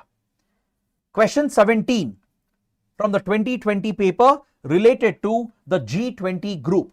In which one of the following groups are all the 4 countries members of G20? Basically, 4 groups of countries have been given. You have to select which group have membership at the G20. It's actually an easy question. If you know who are the G20 members, I think it's a fairly easy and straightforward question. So let me tell you the background to G20 because there were many more questions on G20 in the coming years. Recently, we got few questions on G20 again. We'll discuss that in a short while. So G20 was first set up in 1999 following the Asian financial crisis when the dot-com bubble burst and Asian economies, the so-called tiger economies, started decelerating. To tackle the global economic crisis, finance ministers of the top 20 economies and the governors of central banks from these top 20 economies, they came together for the first time to work out solutions for global economic problems. So that is the inception of the idea of G20, where the 20 top economies, their finance ministers and central bank governors came together, and this became a regular interaction. And it gained more prominence and a formal structure was given to it following the 2008-2009 global economic crisis. When the crisis in the US housing market, the subprime lending crisis, it devastated the US financial markets and had a cascading effect on the global economy, pushing the world into a recession. So to deal with this crisis, the G20 acquired a more formal structure and it was elevated to the summit level, where the leaders of these top 20 economies started meeting regularly. Every year, the prime ministers, presidents, the head of states, head of governments, they would meet regularly in order to achieve economic coordination to stabilize the global economy and to deal with global economic challenges. But today, G20 has diversified. It's not just limited to economic and financial issues. It also looks at climate change and geopolitical issues, wars, because eventually these events, they destabilize the global economy. Climate change has an impact on global economy. Wars and conflicts have an impact. So G20 has become a much more diversified group today. And as you all know, in 2023, India hosted the G20 summit. So who are the members? Option A would be correct. If you know the 20 members, right, you will easily pick the right one. Argentina, Mexico, South Africa and Turkey. These are the 4 countries which would be correct. So A becomes the right answer. So I have given the entire list over here. I know there is a new member which has been added, but my discussion was from the perspective of 2020. The question was asked in the year 2020. So this new member has joined recently in 2023 when India hosted the G20 summit. When India successfully led the G20 countries to adopt the New Delhi Declaration, we pushed for the membership for a new member, the African Union. India gave a voice to the global south We even hosted the Voice of Global South Summit to generate the concerns of the Global South, the developing, underdeveloped countries. And we championed the membership of African Union, which now has been admitted as the 21st member of the G20 group. So please take a look at all the members from Argentina to European Union. You have to be familiar with these countries. Next, I told you, right, we have few more questions on G20. This was asked in 2022 because India was about to host the G20 summit in 2023. India was already part of the G20 Troika. In 2020, India had become part of the G20 Troika. Troika is a group of 3 countries from G20 which hold the current chair, the previous chair and the next chair. The country which is holding the presidency that year, which is going to host the G20, along with the previous country which held the presidency last year and the country which is going to host the summit next year, these 3 countries become part of the G20 Troika. The Troika countries, they set the agenda.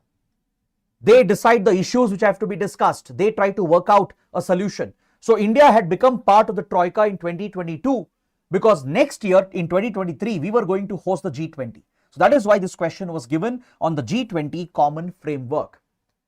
It's an initiative endorsed by G20 together with the Paris Club. It's an initiative to support low-income countries with unsustainable debt. Both the statements are correct.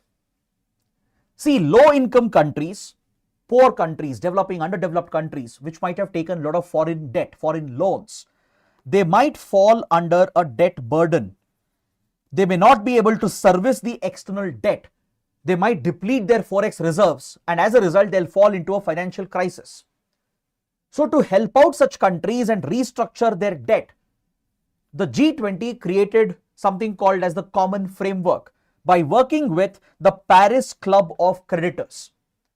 The Paris Club is an informal group of the donor countries which provide the loans, the credit. So most of the developed countries are part of it. So Paris Club of Creditors, they work out these solutions for the poor countries or developing low-income countries which are stuck in a debt trap. If they are not able to service the external debt, if they are facing a major economic crisis, then Paris Club will restructure the loan with fresh terms, flexible terms, so that they can overcome the crisis and slowly repay those loans. So Paris Club with G20 countries set up the common framework to restructure such loans for low-income countries to help them overcome unsustainable debt burden. So both statements are correct. Option C is the right answer, both 1 and 2. Next, question number 19. Again, 3 important groups and institutions have been mentioned. You have to check whether India is a member of any of these groups or institutions. AIIB, MTCR, SCO. We already studied about AIIB. See, that's why I told you some topics will repeat. We previously had a question on AIIB. So if you assume that there won't be a repeat question on this topic and left the topic, you may not be able to answer this again. That's why always pay attention. Topics might get repeated. Just see how many questions have come on G20, NPT, NSG. These are repeating topics. Question may not be the same, but the topic might repeat. So obviously India is a member of AIIB. We already studied that. We are a member of MTCR. We joined MTCR in 2016. MTCR is another export control regime. See, right now we studied about Nuclear Suppliers Group, Australia Group and Wassenaar Arrangement. Those are the 3 export control regimes we have already covered. The 4th export control regime is MTCR, Missile Technology Control Regime. It restricts the export of certain sensitive technologies through which missiles and drones can be built. Any technology through which missiles and drones can be developed with a range of more than 300 kilometers, which can carry a payload of more than 500 kilograms. Such sensitive technologies in the aerospace and space sector is tightly restricted, regulated by MTCR. Understood? So it primarily applies for the aerospace and space sector and any other related technologies through which a country can build a missile or an unmanned aerial vehicle which can fly a distance of more than 300 kilometers with a payload of more than 500 kilograms. That is the restriction, the limit which has been placed. Only members of MTCR can trade such sensitive technologies. Non-members cannot have access to these sensitive technologies. So India was not a member, but after the US gave an exemption, the NSG exemption, and started supporting India's entry into export control regimes, we got support from many other partners. And eventually in 2016, we became a member of MTCR. See, this is the reason why the range of BrahMos missile was restricted to 290 kilometers. Have you ever wondered why the Indian version of BrahMos had a weird range? 290 is a very weird number. Usually any missile, right, the range would be rounded off to, let's say, 500 kilometers or 1000 kilometers. 290 was a very weird number. See, Russia and India jointly developed the BrahMos. It was a joint venture, correct? Now, Russia would have violated MTCR if it helped India procure a missile which can travel more than 300 kilometers, because we were not a member of MTCR. So to ensure Russia does not violate MTCR, the range of Indian BrahMos was restricted to under 300 kilometers and capped at 290. So once we became a member of MTCR, now we have extended the range. I hope you are aware of BrahMos next generation and BrahMos extended range. There are two new variants where the range is being extended from 700 to 1000 kilometers. The BrahMos is one of the most accurate, fastest cruise missile, and foreign countries have shown interest. Philippines has recently bought BrahMos from India. Indonesia, Vietnam are showing interest. So these are recent events which is still related to the same topic. Then the cryogenic engines, which was so crucial for our GSLV rockets to lift heavy payloads. India was struggling with the indigenous cryogenic engine, but we couldn't procure the technology from abroad because countries like Russia, even though they were willing to sell cryogenic technology to India, they would have violated MTCR restrictions. So after we joined MTCR, Russia could easily assist India in cryogenic engine technology as well. So that is something you should be aware of. Then SCO, Shanghai Cooperation Organization, a very important grouping focused on Central Asia, Eurasia region. Initially, it consisted of Russia, China, and few Central Asian countries, Kazakhstan, Kyrgyzstan, Tajikistan, Uzbekistan. These countries had formed the SCO. Later, India, Pakistan were added. In 2017, India, Pakistan joined the SCO at Astana Summit. Now, new members have been added. Iran, Belarus, they've all joined the Shanghai Cooperation Organization. So clearly, India is a member. So the right answer here would be option D, 1, 2, and 3. Coming to question 20. With reference to UN General Assembly, consider the following statements. Now, did you notice something? In the last 4 years, IR questions have increased in the prelims paper. That shows the growing importance of international relations, because see, there were few years where we got very few questions from IR. For example, in 2013, we had 0 questions from IR.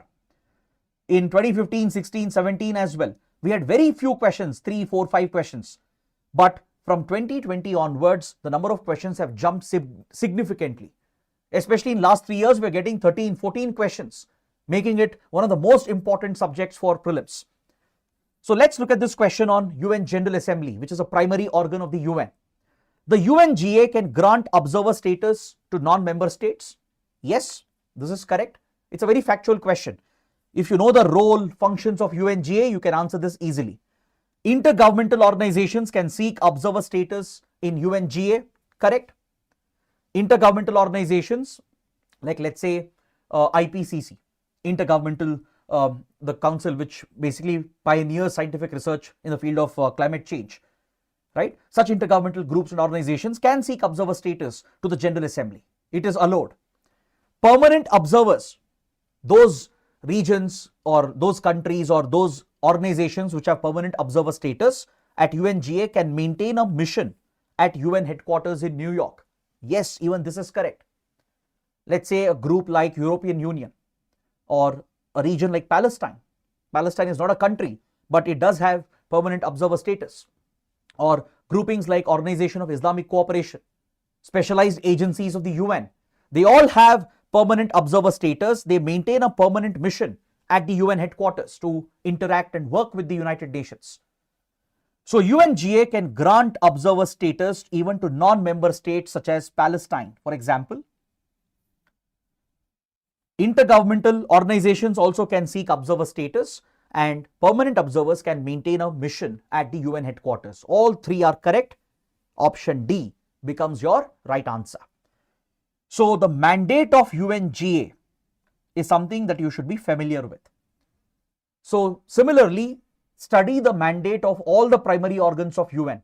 What is the role of UN Security Council? What is the role of International Court of Justice? What is its composition? How are the judges elected to ICJ? What about the P5 members, the veto that they enjoy, the non-permanent members, how are they elected to the UN Security Council? What is the role of UNSC in maintaining international peace and stability?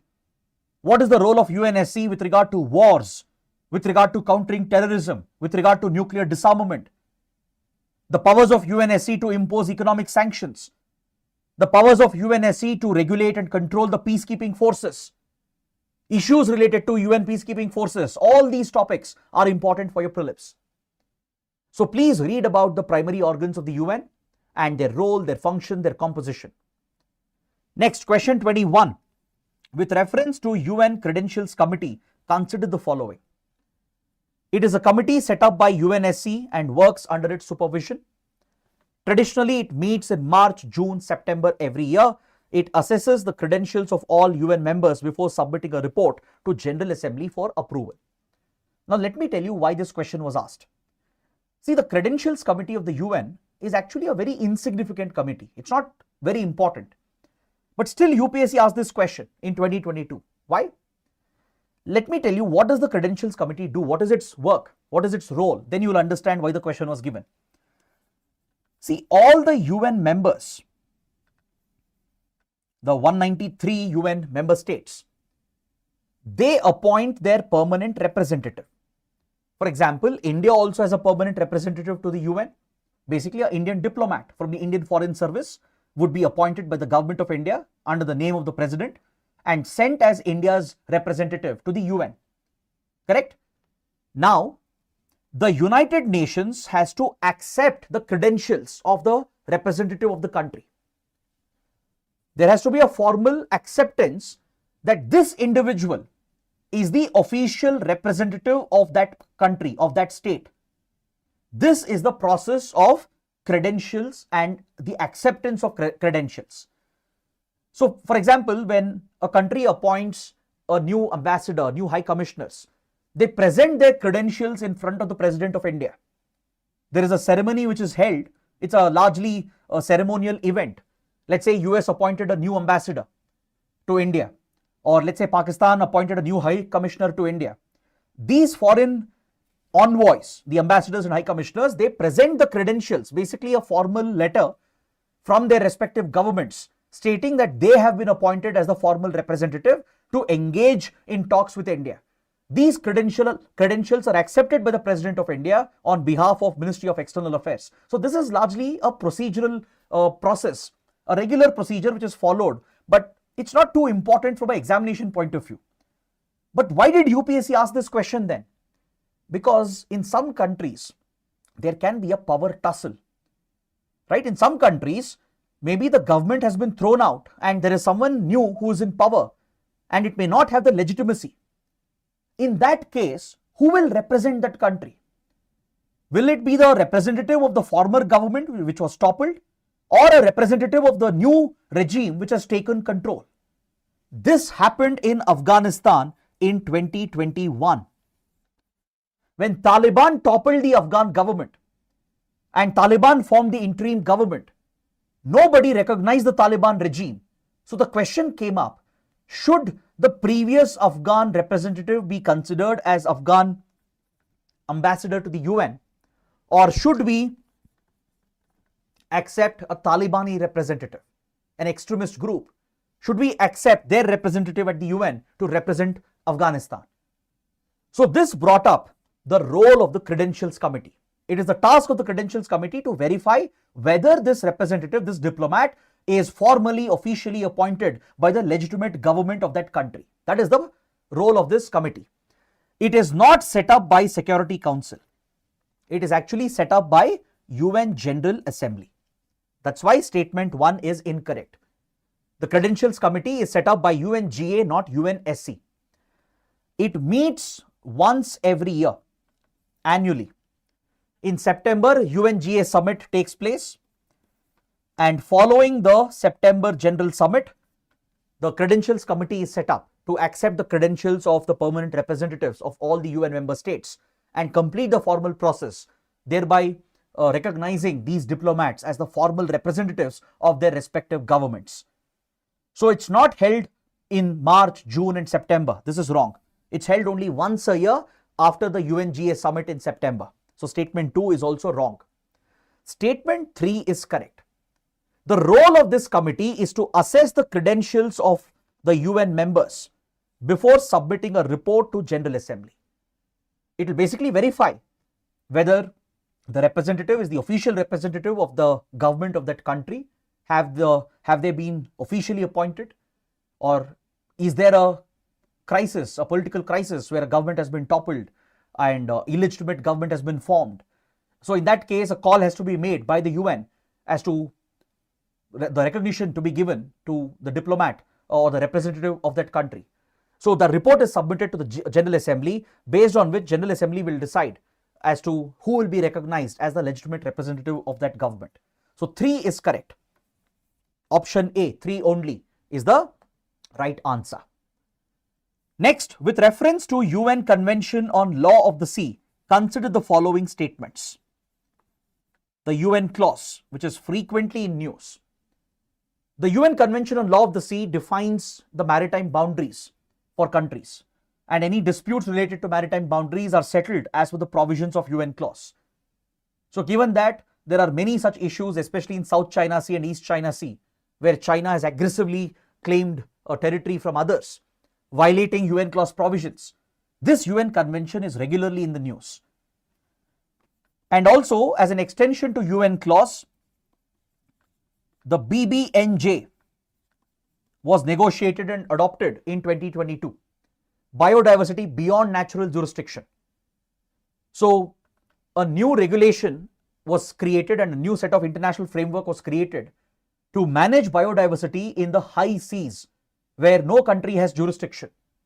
In the high seas, which is part of international waters, where no country has jurisdiction, to protect the biodiversity and to regulate these areas, BBNJ was adopted, which is an extension to the UN clause. That's why this topic was picked. First statement says a coastal state has the right to establish the breadth of its territorial sea up to a limit not exceeding 12 nautical miles measured from baseline determined in accordance with the convention. Ships of all states, whether coastal or landlocked, enjoy the right of innocent passage through territorial waters. The exclusive economic zone, EEZ, shall not extend beyond 200 nautical miles from the baseline from which the breadth of the territorial sea is measured. We have to check which of the statements are correct. It's a slightly complex question. Unless and until you know the provisions of UN clause regarding these maritime boundaries and the jurisdiction a country has in these waters, you will not be able to answer this question. So please look at the infographic presented over here. Now, according to UN clause, there are different maritime zones where a country, a coastal state enjoys different jurisdiction and different rights. So along the coastline of the country, an imaginary baseline is drawn as a reference line from where the boundaries, the distances are measured.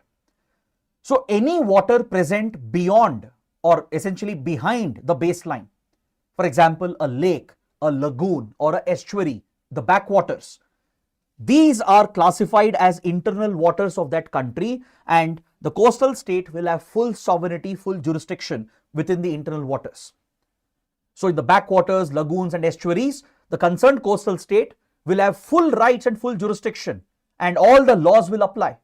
The authorities, the government will have full sovereignty and jurisdiction over here. They can even restrict the entry of any foreign vessels or foreign nationals because this is their territory. Now, from the baseline, a distance of 12 nautical miles is measured to demarcate territorial waters or territorial sea. Here as well, a country will enjoy full jurisdiction and full rights. All the laws of that country can apply here in territorial waters, be it criminal laws or laws related to smuggling and laws related to environment protection. Full jurisdiction will apply in territorial waters. It's as good as the territory of the country. So a country can even prevent foreign vessels from entering territorial waters. If a foreign commercial ship or a military ship is trying to enter territorial waters, if it has a wrong intention to harm the interests of this country, then the coastal state can block the entry of foreign ships. So freedom of navigation is not guaranteed in territorial waters. But however, every vessel has the right of innocent passage, even in territorial waters. Be it a cargo ship or a cruise vessel or a military naval ship, if they can establish innocent passage, that they are passing innocently without threatening the security and the interests of the coastal state, then these vessels have the right of innocent passage, which the coastal state might grant. Coastal state has the right to grant the permission for foreign vessels to enter if they can prove that they are passing innocently without threatening the coastal state. Then you have contiguous zone measured for another 12 nautical miles. This is called the hot pursuit zone, where limited jurisdiction is given, especially on security grounds and environmental grounds. Let's say the Coast Guard or Navy or police, they have to chase terrorists or criminals, drug traffickers, arms smugglers. Those rights are present with the security forces of the country. They can pursue them in contiguous zone because after territorial waters, you would have entered international waters. The same applies for the airspace above it as well. These demarcations not only apply for the maritime boundaries, it applies for the airspace above it as well. The moment you cross the national airspace, you enter international airspace. The moment you cross territorial waters, you enter international waters. But even in international waters, up to another 12 nautical miles, there is a contiguous zone where you have the right to hot pursuit. You can pursue terrorists, criminals, smugglers. You can even exercise environmental rights to protect the marine coastal environment, to deal with oil spills, marine pollution. Those rights will be exercised by the country. Then you have something called exclusive economic zone, EEZ, measured from the baseline. From the baseline, EEZ can extend to a maximum of 200 nautical miles. This is the maximum EEZ a country can get according to UN clause in general. Up to 200 nautical miles depending on the availability of the space. So whatever resources are present in the EEZ belongs to that coastal state, be it fisheries or precious minerals found on the sea floor, or even hydrocarbon reserves, oil gas reserves. All these economic resources belongs to that country. That's why it's called exclusive economic zone. So foreigners cannot come and poach the resources of another country. That's prohibited. The country can even take action against such illegal poachers and criminals who try to poach the mineral wealth and the resources of a country's EEZ. Now beyond EEZ, you enter the high seas. In high seas, no country has jurisdiction. This is part of the global common. So to protect biodiversity in the high seas, to regulate certain issues in the high seas, for example, movement of vessels and environmental matters, the BBNJ was adopted. Biodiversity beyond natural jurisdiction or beyond national jurisdiction, because this is where national jurisdiction ends. At EEZ, wherever the EEZ line is drawn up to 200 nautical miles, EEZ ends, national jurisdiction ends. Beyond that, no country has jurisdiction. So to ensure that even in the high seas, the environment is protected and certain global governance is implemented, the BBNJ was recently adopted. Now, there is a possibility for a country to extend its EEZ if it can provide evidence that its continental shelf is extending beyond 200 nautical miles. If a country can provide scientific evidence to establish that its continental shelf is extending beyond 200 nautical miles, then accordingly on a case-to-case basis, as per UN clause provisions, EEZ can be extended. But this is a rare exception. So in general, EEZ is restricted up to 200 nautical miles. So based on what we understood, all three statements are correct. Done? All the three statements are correct. EEZ shall not extend beyond 200 nautical miles. It is correct. That is what is the general provision.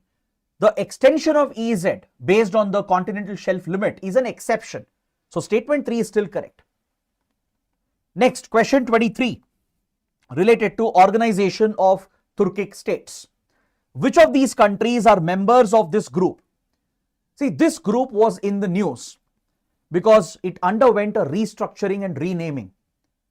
It was widely reported in newspapers that a grouping known as Organization of Turkic States, it underwent a major restructuring and a new name was given to the group. The new name is Organization of Turkic States. So this group basically brings together those countries where you have a Turkic population, where the Turks are present, also called the Turks. The Turkic or Turkic population, right? So wherever these ethnic communities are present, those countries have formed a group.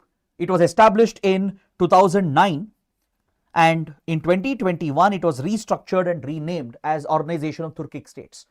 So which countries are members of this organization? Obviously Turkey or Turkey, which is the primary country where the Turkic population can be found. They're also found in neighboring Azerbaijan. They're found in Kazakhstan, Kyrgyzstan and Uzbekistan in Central Asia. So these are the member countries.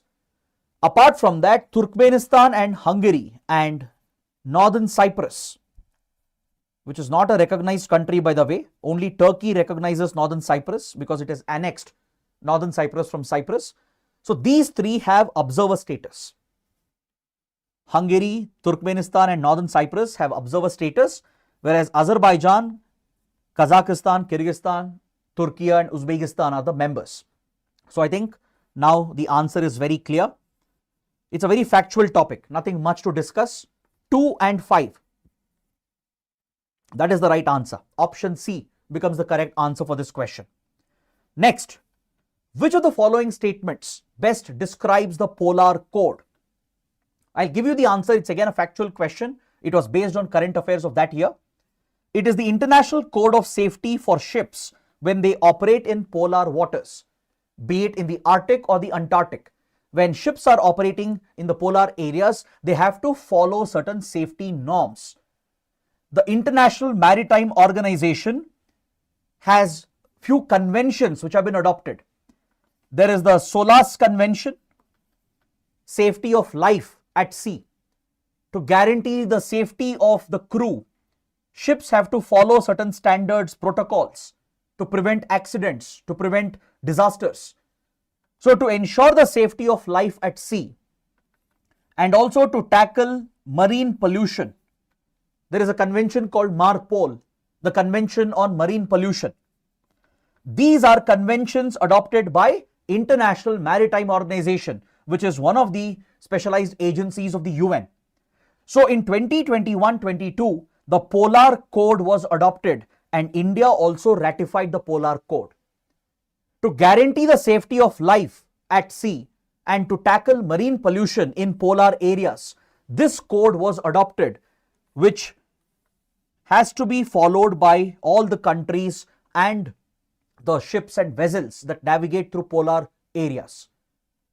Next, question 25, again related to G20, because 2023 was when India hosted the G20 presidency.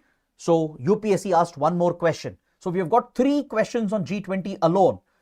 So who told you topics don't repeat? Topics, they do repeat in UPSC exams. I think that is what you learn when you look at PYQs. It is one of the agencies, sorry, I think the slide jumped. The first statement says the G20 group was originally established as a platform for finance ministers and central bank governors to discuss international economic and financial issues. We already studied about G20. I told you the background. When it was set up in 99, the purpose was to bring the finance ministers and central bank governors together to discuss global economic issues. Statement 1 is definitely correct. Digital public infrastructure is one of India's G20 priorities. This statement is also correct. India, which has pioneered DPI, digital public infrastructure, be it our digital payments and digital economy, or the Aadhaar based verification identification system, which we have interlinked with the banking system to provide for direct benefit transfer of government schemes, the cash transfer of government schemes, or the implementation of various welfare programs, which is enabled to the digital infrastructure which has been created. So India is pushing this for scaling it up at the global level, and at G20 we promoted digital public infrastructure as a priority area, because India has pioneered digital public infrastructure through Aadhaar, through the JAM Trinity, Jandan, Aadhaar and Mobile Trinity, and the digital economy that we have pioneered. So both are correct, 1 and 2. C becomes the right answer. Then question 26, World Toilet Organization. See, again, this is a bouncer from UPSC. A very vague topic, largely unheard organization, reported in some corners of the news. So these are the questions which you may have to leave or skip if you don't know anything about it. But if you have covered current affairs thoroughly, you may have come across the topic and you will be able to answer it. So always apply your mind. Never ever try to take a blind guess. Don't assume you know the topic.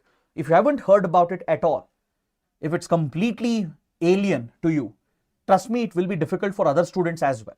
So such questions, there might be few, 1 or 2. It's always safe to leave such questions and attempt the rest. It is one of the agencies of the UN. Wrong. It's incorrect. It's not part of the UN. It was actually set up by WTO as a non-profit organization, as an international non-profit entity to promote sanitation, to tackle the taboo surrounding toilets, hygiene and sanitation. That is its purpose. World Toilet Summit, Toilet Day and Toilet College are the initiatives of this organization. Correct. Second statement is correct. This organization has regularly held World Toilet Summit. It has designated the World Toilet Day, which is marked by the UN as well. It has set up a college as well, World Toilet College in Singapore, to promote not just the dissemination of awareness and education, but also to promote research in the field of sanitation and hygiene. Then third statement is wrong. It says the core function is to grant funds to least developed countries and developing countries to achieve an end to open defecation. That's not the primary goal. The goal of WTO and this organization, the World Toilet Organization, is essentially, its primary goal is essentially to end the taboo surrounding toilets and sanitation. The goal is to promote awareness. The goal is to promote the adoption of hygiene and sanitation by spreading toilets around the world. So only 2 is correct. Option A is the right answer. Now we come to the last section of today's discussion, places in news. We've got number of questions based on places that were in news from international relations. But I believe some of the topics have already been covered by Mukesh sir under the geography session that was held last Wednesday. For example, questions related to the bordering countries of Ukraine, Afghanistan, North Sea. I think all these questions, map-based questions, were already discussed because there is an overlap between geography and IR. But apart from those questions that Mukesh sir has discussed, there are few other places in news questions which I would like to discuss today before we end the session. So let's start with a question from 2011 paper, a conceptual question. Southeast Asia has captivated the attention of global community over space and time as a geostrategic ally, as a significant region. Which among the following is the most convincing explanation for this global perspective? So there are 4 options given. See, basically the question is asking why Southeast Asia has been geopolitically significant throughout space and time.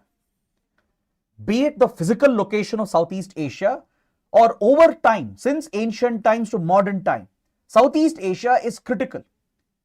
You go back to the ancient era, you look at the Cholas from southern India, or if you look at the Song dynasty or the Ming dynasty from China, all these ancient empires relied heavily on South China Sea in Southeast Asia.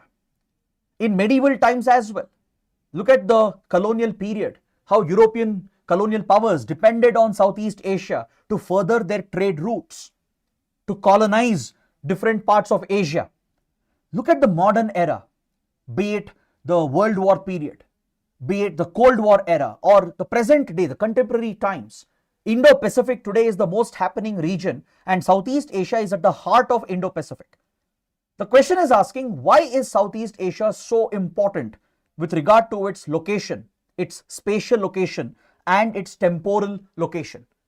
It has been important over time, from ancient times to modern times, and this has primarily got to do with its location. So why is it? What could be that reason?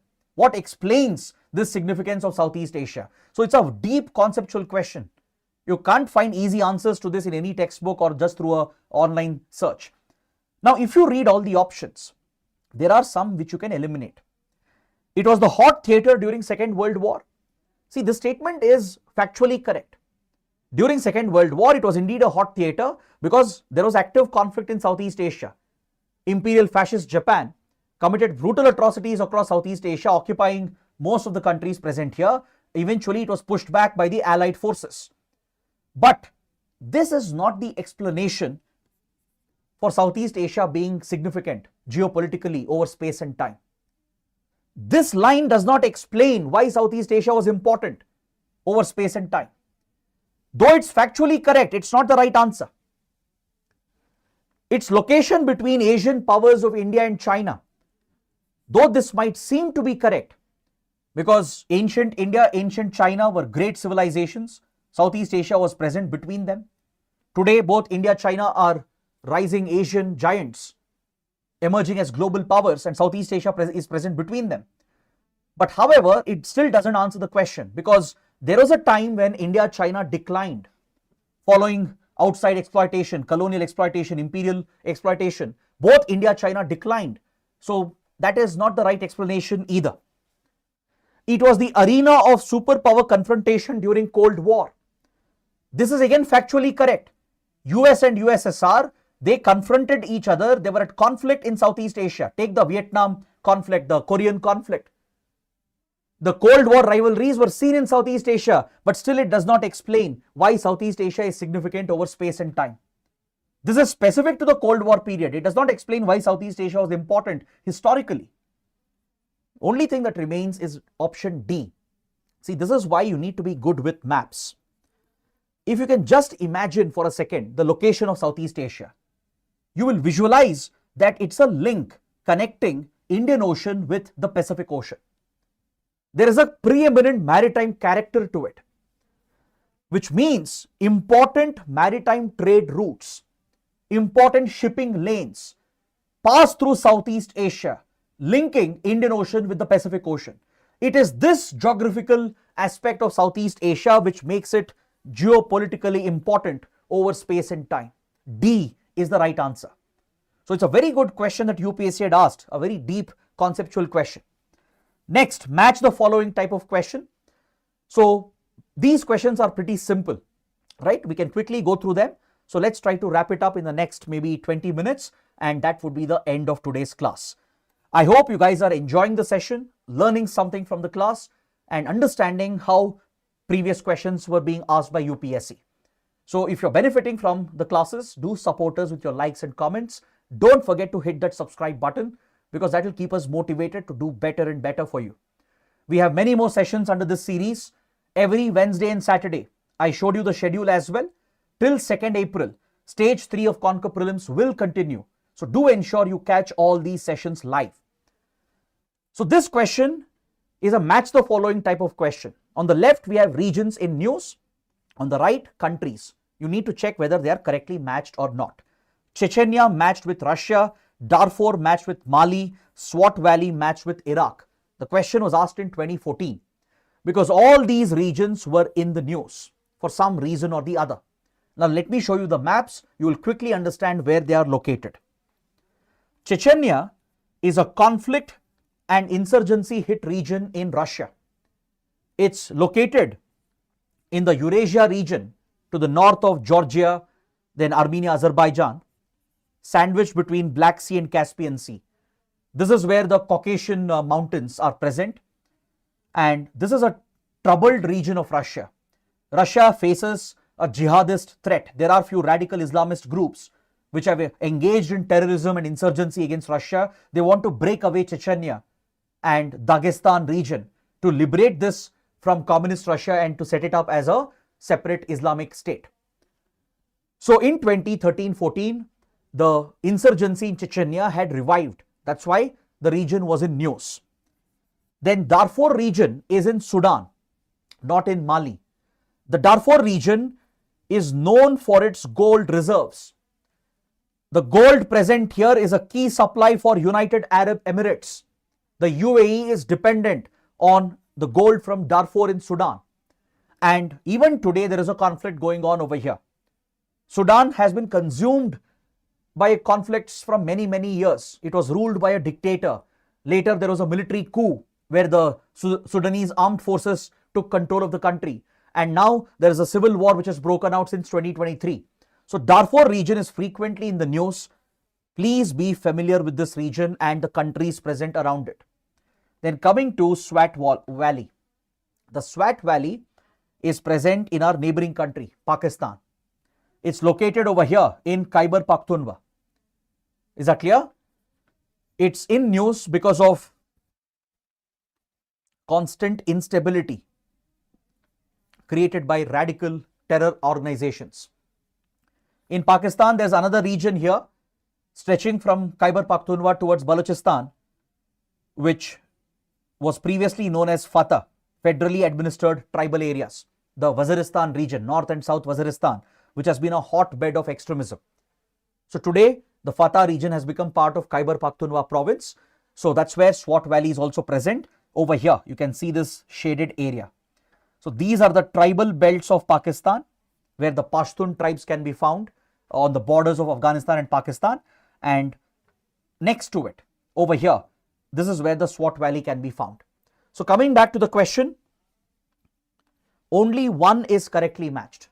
2 and 3 are incorrect, obviously. So A becomes the correct answer. Now, moving on to question number 3.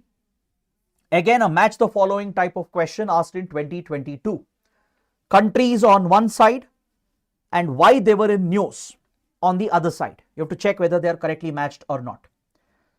Chad, the African country, it's matched with setting up of permanent military base by China. So you have to check whether Chad was in news because of this reason. So if you know current affairs and if you are good with maps, if you are good with geography and geopolitics, you will know that this is wrong. China's military base in Africa is in Djibouti. China's first foreign military base is in Djibouti near Horn of Africa, not in Chad. So this is an incorrect pair. Chad was in news because of a military coup, not because China set up a military base. China's military base is in Djibouti. Then Guinea, again an African country here. Suspension of constitution and government by military. See, African countries have seen many military coups in recent years and Guinea is one of them. So this is correct. Lebanon, matched with severe prolonged economic depression. This is also correct. Lebanon has been going through a deep economic crisis from many years because of the control of Hezbollah, the constant conflict, corruption, and also the explosion which happened at the Beirut port. All these events has led to the collapse of the Lebanese economy, and that's why Lebanon was in news because of its prolonged economic depression. Then Tunisia, even this is a correct match. That year, the Parliament of Tunisia was suspended by the President of Tunisia. So 2, 3, 4 are correctly matched. But please pay attention to the new format of the question. How UPSC eliminated the elimination method itself and started giving this new format where you had to check how many pairs are correct or how many statements are correct. Such questions, you cannot answer them unless and until you know all the given statements. You can't guess, you can't eliminate here. So 2, 3, 4, basically 3 pairs are correct. C becomes the right answer. Next, which one of the following statement best reflects the issue with Senkaku Islands, sometimes mentioned in the news? This is again a pretty much straightforward, easy question. It's in news because the Senkaku Diaoyu Islands are a source of maritime dispute, a territorial dispute involving China and Japan in East China Sea. B is the right answer. Please look at the map here. Get familiar with East Asia region. So in East China Sea, there is a small island called Senkaku in Japan, claimed by Japan. But China also claims it and calls it Diaoyu. So China, Japan have a standing dispute over Senkaku Diaoyu Islands, and they have even engaged against each other, especially China. The Chinese Navy, Coast Guard and Air Force, they have disrupted freedom of navigation and overflight by preventing the movement of Japanese vessels and Japanese aircraft.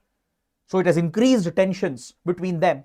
There have been repeated incidents. That's why this map-based question was given.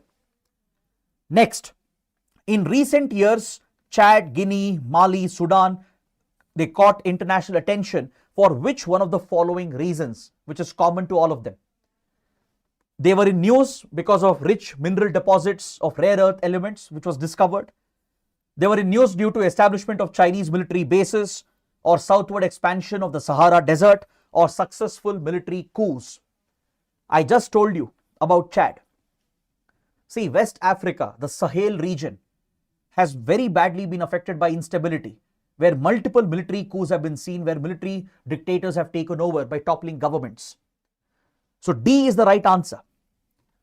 So across the African Sahel, this region here from Atlantic Ocean towards Red Sea, in the northern parts of Sahara Desert, this whole stretch from West Africa towards Red Sea, towards Sudan, this entire stretch is affected by political instability, military coups.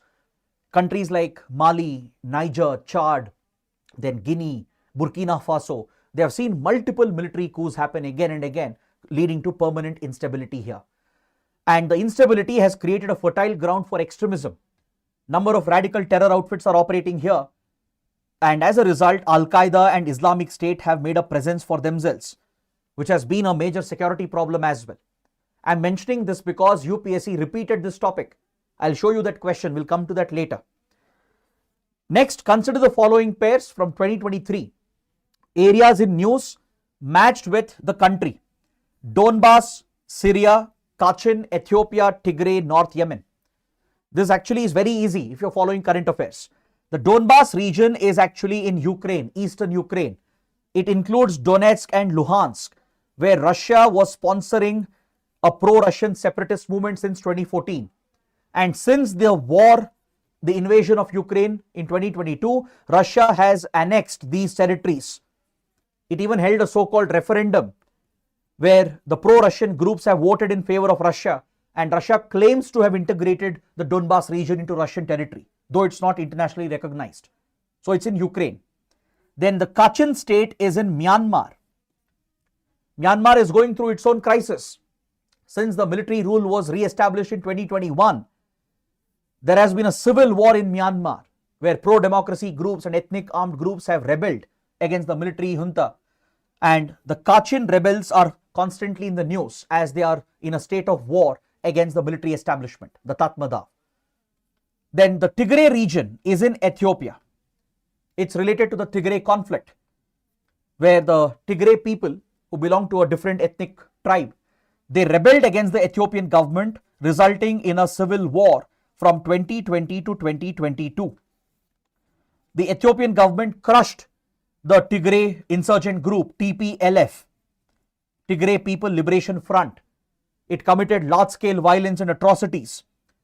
Ethiopia was accused of committing human rights violations, and eventually this conflict ended with a ceasefire in 2023. Now, recently, there are signs of a revival of the Tigray conflict. So, this is the Tigray region in Ethiopia. Now, if you come back to the question, you can see that none of the pairs are correctly matched. So, the answer is option D, none of the above. Next, question 7. Again, match the following type of question.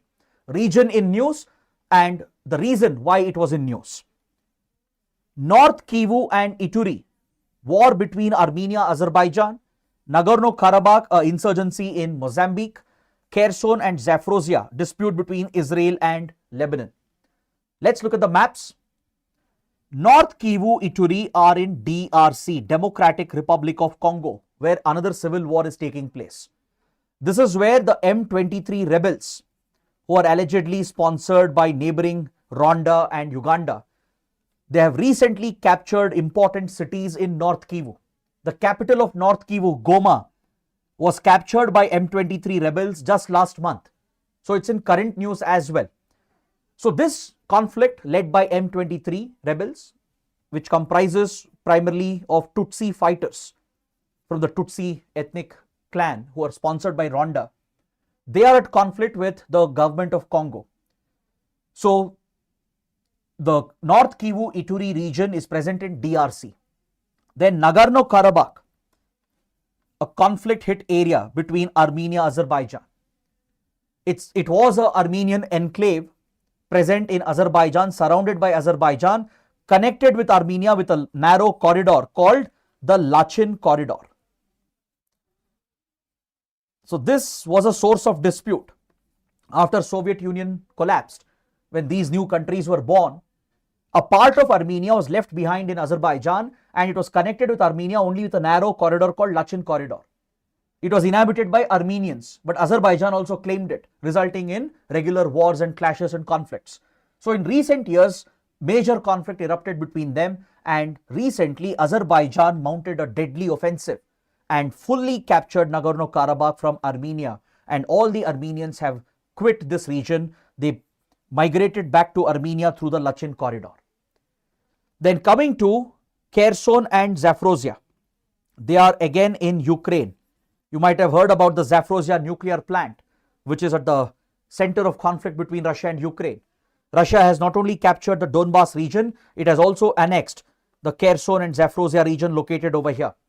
Now, if you come back, you will notice that the first pair is incorrect, second is also incorrect, and third is also incorrect. Right answer is option D, none of the above. Next, question number 8. This is not exactly a map-based question, but it's more of a demography-based question.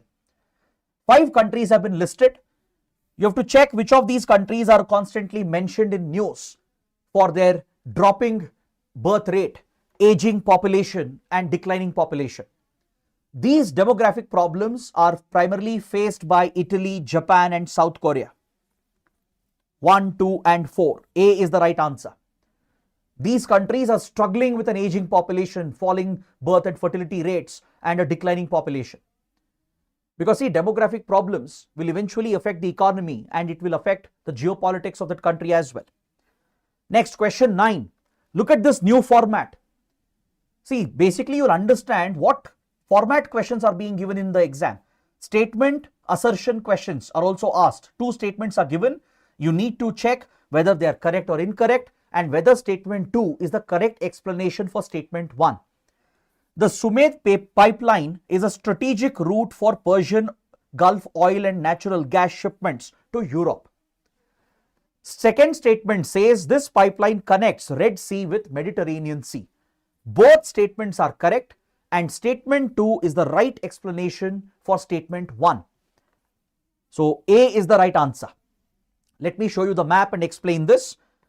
The Suez pipeline has been in the news because of the conflict going on in West Asia, which has threatened oil and gas shipments.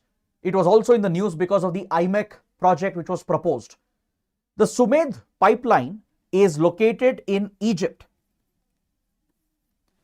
It basically connects the Red Sea just before the start of Suez Canal, and links this with the Mediterranean. The coastal city of Alexandria is linked with the coastal side of Egypt towards the Red Sea, creating a shorter, efficient route to transport oil and gas from Persian Gulf directly into Mediterranean, then towards Europe. So it's one of the major shipment routes for oil and gas. So that's why both statements are correct, and statement 2 explains statement 1. Then question number 10, a match the following question. Countries matched with the reason for which they were in news. Argentina, worst economic crisis. This is correct. For many years, Argentina is suffering from inflation, unemployment. A major economic crisis has gripped the country. Sudan, war between the country's regular army and paramilitary forces. This is also correct. In 2023, the Sudanese armed forces who had captured power following a military coup, they threw out the dictator and captured power. They were later challenged by a paramilitary force called RSF, the Rapid Support Forces. This has descended the country into chaos. A civil war has erupted. In fact, thousands of Indians were trapped. That's why UPSC has picked this topic in 2024. Because in 2023, India rescued the Indians through Operation Kaveri. Indian Navy, Indian Air Force, both were involved in the evacuation of Indians from Sudan. Especially members of Haki Piki tribe from Karnataka were trapped. And it's also alleged that UAE is sponsoring the RSF in order to protect its access to gold reserves in the Darfur region and also to counter Islamic radicalism. Because allegedly the Sudanese armed forces, they have links with jihadist groups across the Sahel, as I told you, from Mali, Mauritania, all the way till Sudan. Lot of extremism can be seen. Groups linked with Al-Qaeda and Islamic State have flourished in this belt, and it's alleged that Sudanese armed forces are linked with terrorist groups and terror entities. So this is a threat for stable Islamic monarchies such as the UAE, and UAE has been trying to counter terrorism and radicalism by backing another paramilitary force, and it's also alleged that UAE is trying to secure its gold mines in the Darfur region by sponsoring the civil war. Then Turkey rescinded its membership of NATO. This is incorrect.